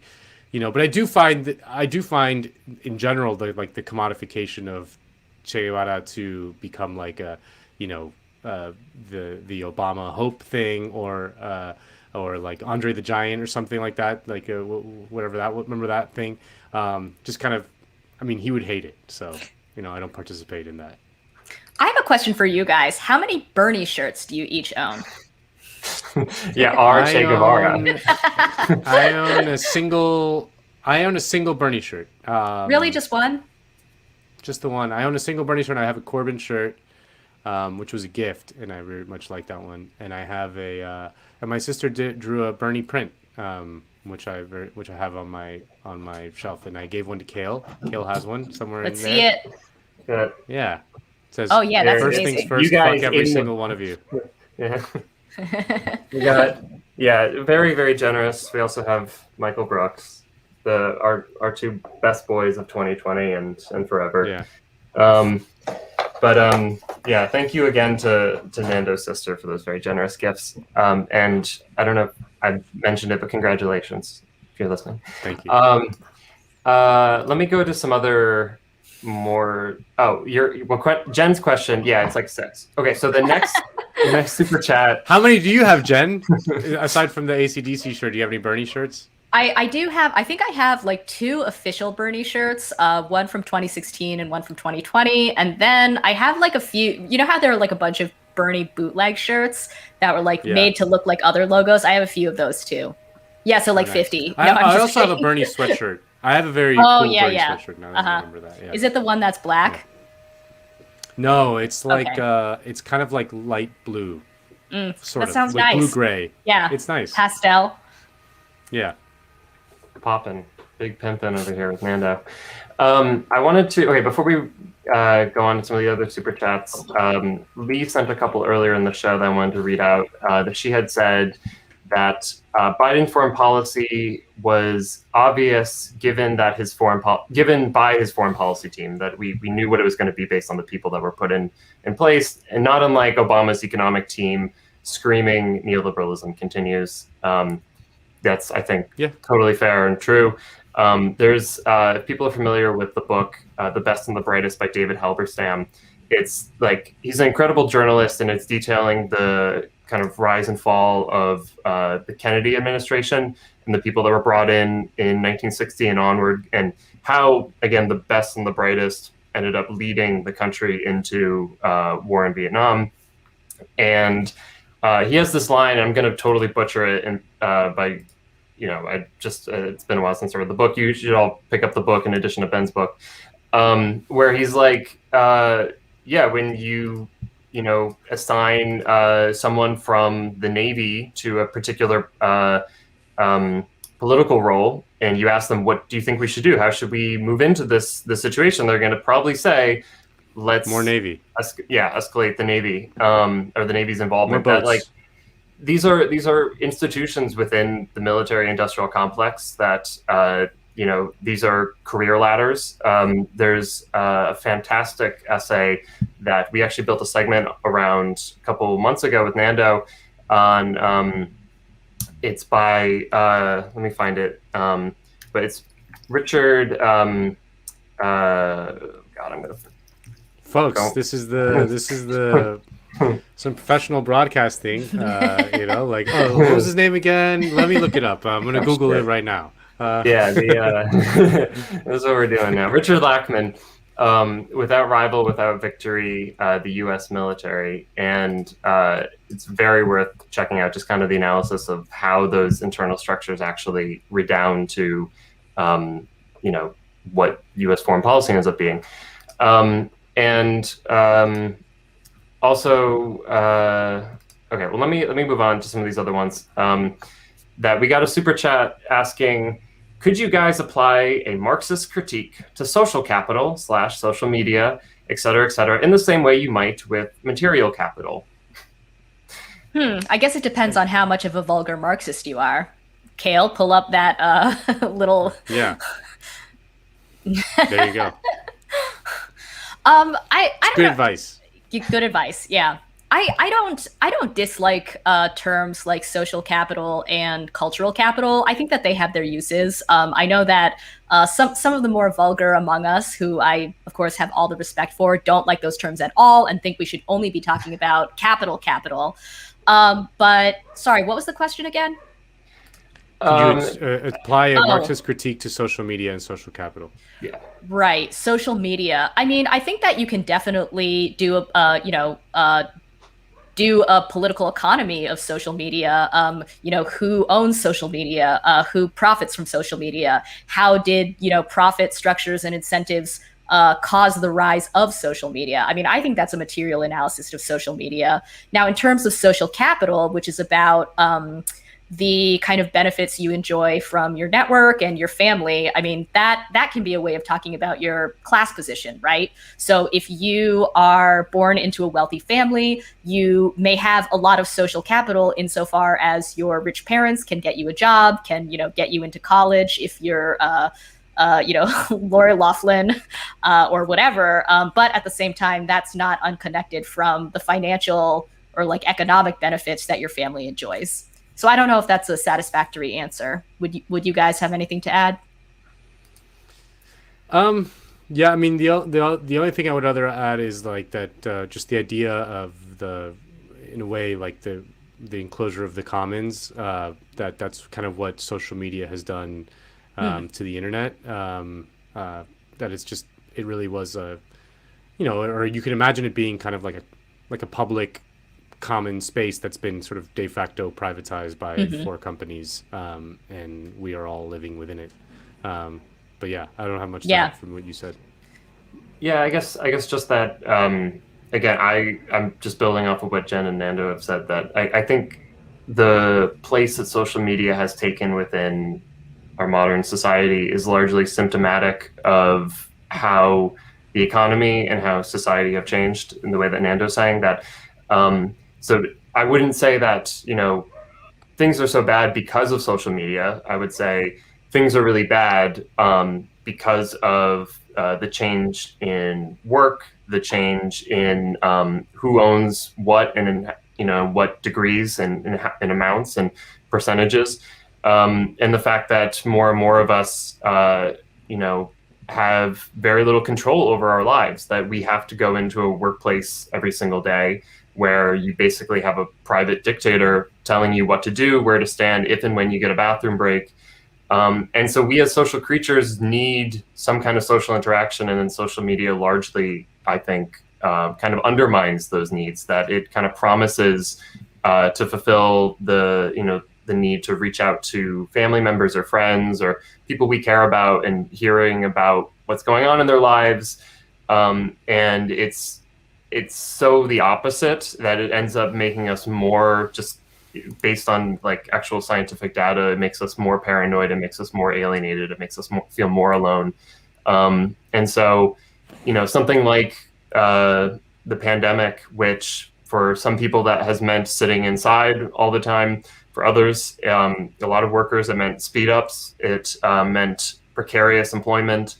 We end up turning to social media in the same way that people turn to drugs. And so I think it's Ben Fong, who has been on this channel, and we'll probably get him back on soon enough, he's been working on basically making that argument in a book form pretty soon, that social media should be understood socially in the same language and terms as like someone who basically uses drugs in order to cope with the horrible aspects of life. Yeah. I've heard Amber make a similar analogy before where she says something like she has a friend who like is able to do meth like twice a year without getting addicted. She just like sends her kids to the babysitters and like, I don't know, like does the meth and like cleans her house. And like some people have that relationship to social media as well, where they just are able to bypass the addictive qualities and it's not toxic or poisonous or like undermines their lives at all. They're just able to use it like here and there with no ill effects. And I really like that story. I'm sure she's told it on the channel before. Yeah. Yeah. Right. Well, just on that note, there was another super chat that was saying, hi, I know social media can be toxic, but would the Black Lives Matter protests have been as large without getting the word out on Twitter, Facebook, etc.? It helps awareness of police murders and other issues, which impact news coverage and activism. Just to continue this train of thought. I mean, it's like anything in life. It's a mixed bag in that it's like not like there's positive aspects of social media, and one of them it is true that it is easier to stay connected to your friends and family. Like I know what my family's up to in a way that I wouldn't, my family back in Spain in a way that I wouldn't if I didn't have social media, and that's kind of nice. That's a positive thing. You can't say that it's not, but it has sort of also these nefarious effects. And the question is like what is where does the balance between the pros and the cons? I think largely the cons probably outweigh the pros, but it is true that it does make it easier to for some political issue to get out there. I mean, it is true that without YouTube or podcasting and independent media, that sort of a lot of these left media wouldn't be able to survive in the United States, which is for forever had like this hermetically sealed kind of media culture in which the left media was left to like a handful of independent magazines that no one read. So there are positive aspects of it, but the question is like, do they outweigh the negative ones? I think that's the way to look at it. We should hand this question over to Kale because he literally wrote a Jacobin article about it, which you should all check out if you haven't already. But I want to say that the flip side to social media being a kind of a billboard, I guess, or like being a way to get information about Black Lives Matter protests out there is I just can never stop thinking about how DeRay McKesson, who, is of course, or was maybe still is a leading Black Lives Matter activist, huge on social media, trumpeted the, glory and wonder of social media, and then ran for mayor of Baltimore, I believe, and got less than 1% of the vote, despite this huge social media following, not just the social media following, but all of the traditional media attention that resulted from his social media following. So I guess the question is like, I think it's just a variation on what you said, Nando, that like obviously there are some benefits in terms of promotion and, marketing, I guess, to put it crudely, and getting the word out. But when it comes to whether that increased PR is going to lead to, substantive change, I mean, it's unclear to me still. Well, and also the bad guys have the same ability to do all that. So, you know what I mean? The bad guys can look up any every single day. Kevin Roos, who's a New York Times columnist, publishes the top 10 most shared posts on Facebook, and like every single day, it's like Dan Bongino, Ben Shapiro, Nancy Pelosi is a demon page. Like that one's from Jacobin, to be fair. No, I'm just kidding. That was a Jacobin post by Ben Burgis' latest. Yeah, Ben Burgis' latest. But it's all like the top 10 posts every single day are, if not 10 out of 10, 9 out of 10, just like some insane right-wing thing. Ditto YouTube. The right dominates on YouTube, not just here in the United States, but normally in places like Brazil and Spain. When you cannot understand the rise of far-right politics without looking at social media in those countries. So they got the same benefits for their team. Yeah. And so and I think what I've argued, and I'm certainly not the first one to argue this, plenty of other people have argued this, that we should think of social media sorry. Jen just giving a little shout out to Salami Mommy. Hello, Salami Mommy. I was just clicking around the screen, and apparently my mouse really liked your comment. LMAO. I can do that? I didn't know I could do that. Now I know I'm going to be doing this once I learn Nando's about to this new power. Oh yeah. But what I was going to say is I think we should be thinking of something like social media as an instrument. We use it instrumentally. That it's a tool that we can use, and I think very often it does make sense to use this tool. And what we've already said is a part of that. I mean, the example that I've given in the past is the West Virginia teacher strike. They were successful in being able to coordinate all the school districts across the state when they went out on strike in 2018 by linking up in a Facebook group, and that's awesome. That's great that was useful in that way, that it served those ends, and that the organizers successfully carried out the strike. But I don't think it was because of Facebook necessarily. I think it's because you had really smart organizers. And there's other factors as well. But, the counterexample is like, look what happened just with less than a month ago with Bessemer, where you had all this social media attention, all this legacy media attention. And it was, really tragic defeat for the organizers. And I think what that just says is that, like, the tool itself, social media, has limitations. It doesn't do as much as we would hope it can do, and that it's not a substitute for building trust and solidarity among people that you're organizing with. And so this is also a question of, like, what are the stakes in the fight that you're in, right? That some fights, or some immediate political tasks, social media is great for if it's just getting the word out or just getting people to show up at a protest, especially if it's not during work hours. But if you're actively in a fight against, a powerful elite or a powerful enemy, whether it's, Amazon, whether it's the NYPD or however you want to, whatever your enemy is in your political fight, social media, for the reasons that Nando and Jen have said, I mean, it's the bad guys can use it too, and it's basically geared towards their interests and their their ability to make profit, and not really geared towards our interests. And so I think we just have to think of it very instrumentally. Like, it's not a substitute for the really foundational aspects of organizing that we on the left have discovered and learned and refined basically over the last 150 years. And there's a lot that we need to figure out again, that the same exact methods that were employed in the 1930s, for instance, in order to organize the American working class, some of them are going to be essential, and we need to pick them up again and relearn how to do them. And then there's other things that are not going to work because capitalism and the terrain that we're organizing on, the actual workplaces that we're dealing with, the particular political fights have changed. And so, whether it's the fact that we have to deal with Taft-Hartley, whether it's the fact that there's so many people who are in precarious work situations, that they're gig workers, so much of the global South is made up of gig workers, and we don't really have a labor strategy to deal with gig workers right now. And that's something that we need more than ever before, that we need to figure that out immediately. And I don't think social media is going to be the silver bullet. I don't even think it's going to be like a major part of that strategy. But I also want to yeah, right. Maybe a cap gun. Yeah.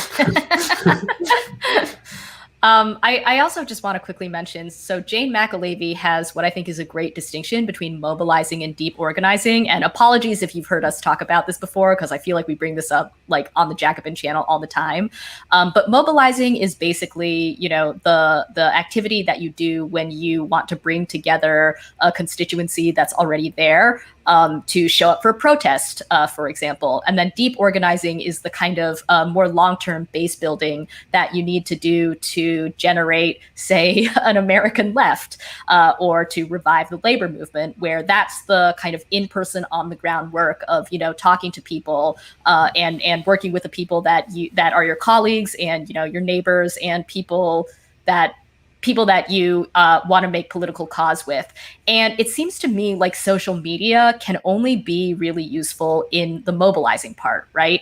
And, you know, as this commentator was sort of pointing out, like it can be very, very useful in getting a large number of people to one spot. But I also think that because it's the nature of mobilizing rather than organizing, that it's very ephemeral. Right. I think it makes sense.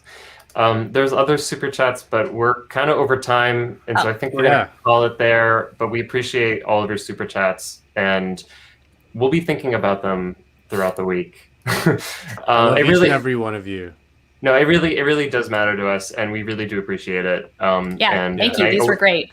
And I always feel bad that we don't get to every single one of them, but one day we will. So thank you. Thanks, Jen, for stepping in today. Thanks, Ben, for always being on point, never pulls a punch, and has a great new book that you guys should check out. I'm going to sign off and let you guys sign off. Yeah, I don't know. Have a good weekend. Yeah. Well, Nando, Jen, thank you so much. Oh, thank you for having me on weekends. May I make a plug for the Jacobin show next week? Plug away. So, you know, I actually want to mention, Kale reminded us to mention the Derek Chauvin trial at the beginning of this show. And I think we blazed over it with all the other stuff that we needed to get to. But, you know, I want to say, I know that we both on, you know, sort of different shows that we've been on the Jacobin channel last week mentioned that the verdict of the Derek Chauvin trial was a huge relief. At least I thought so. Of course, it in no way, you know, erases all of the police violence that has come before. I don't think it will be alone a deterrent to very much police violence in the future. And most crucially, you know, George Floyd is not alive. So is this verdict, you know, complete silver bullet, as I guess we've been saying? No, of course not. Now that said, as I mentioned on the Jacobin show, you know, something like 98% of police killings do not result in a criminal charge, let alone a conviction, right? So the fact that Derek Chauvin was convicted on all 3 counts, including second-degree murder, which honestly was pretty shocking to me, like given the state of how these things usually go in the US, I thought it was a huge step forward. And I also, you know, want to say, following from that, coincidentally, our guest on the Jacobin show this coming Wednesday, 6 p.m. Eastern time, is going to be Adaner Usmani, who's a sociologist who studies crime and policing and incarceration. So we're going to talk to him about how we can sort of make sense of, you know, both the fact that we are in a historic crime wave, unfortunately, and you know, that's an uncomfortable thing, but it's something that I mentioned in my Decode segment. So how can we respond to that? How can we treat the social causes of that, but at the same time, you know, without resorting obviously to a draconian law and order backlash like we've seen in the past? So, you know, Adaner has studied the 94 crime bill as well as the origins of mass incarceration. So if you're interested in perhaps hearing about that and hearing about like what kinds of police reforms actually work, please tune in. But anyway, Nando, any additional thoughts on the Chauvin trial? Oh, well, no, I share your exact take. I mean, just deep relief. I mean, the alternative would have. I mean, I just don't even want to think about what that would have caused, both in terms of an immediate reaction, but also just long term, the feeling of powerlessness, hopelessness, cynicism that it would have created. Like that we did all that, went through all that trouble for nothing. Right. You know, that would have just been an incredible letdown. So while it was like the bare minimum that could have happened, you know, at least that happened, and we can sort of feel that that all that work led to something. So that was my immediate reaction, and I'll be interested to see what Adoner has to say on the Jacobin show. I always find him incredibly useful and surprising to read in really great ways. So I'll be curious. Great. Well, again, next Wednesday, please tune in, everyone. Yeah. All right. Well, I guess on that note, again, thank you for having me on Weekends. Thanks to everybody for watching. I had a great time. Loved talking to Ben, and hopefully I'll come back soon. Yeah. Thanks for taking your time out of a busy weekend, you know, of drinking and partying to yap on the Jacobin show. Always a pleasure. All right. See you later, guys. Bye, everyone.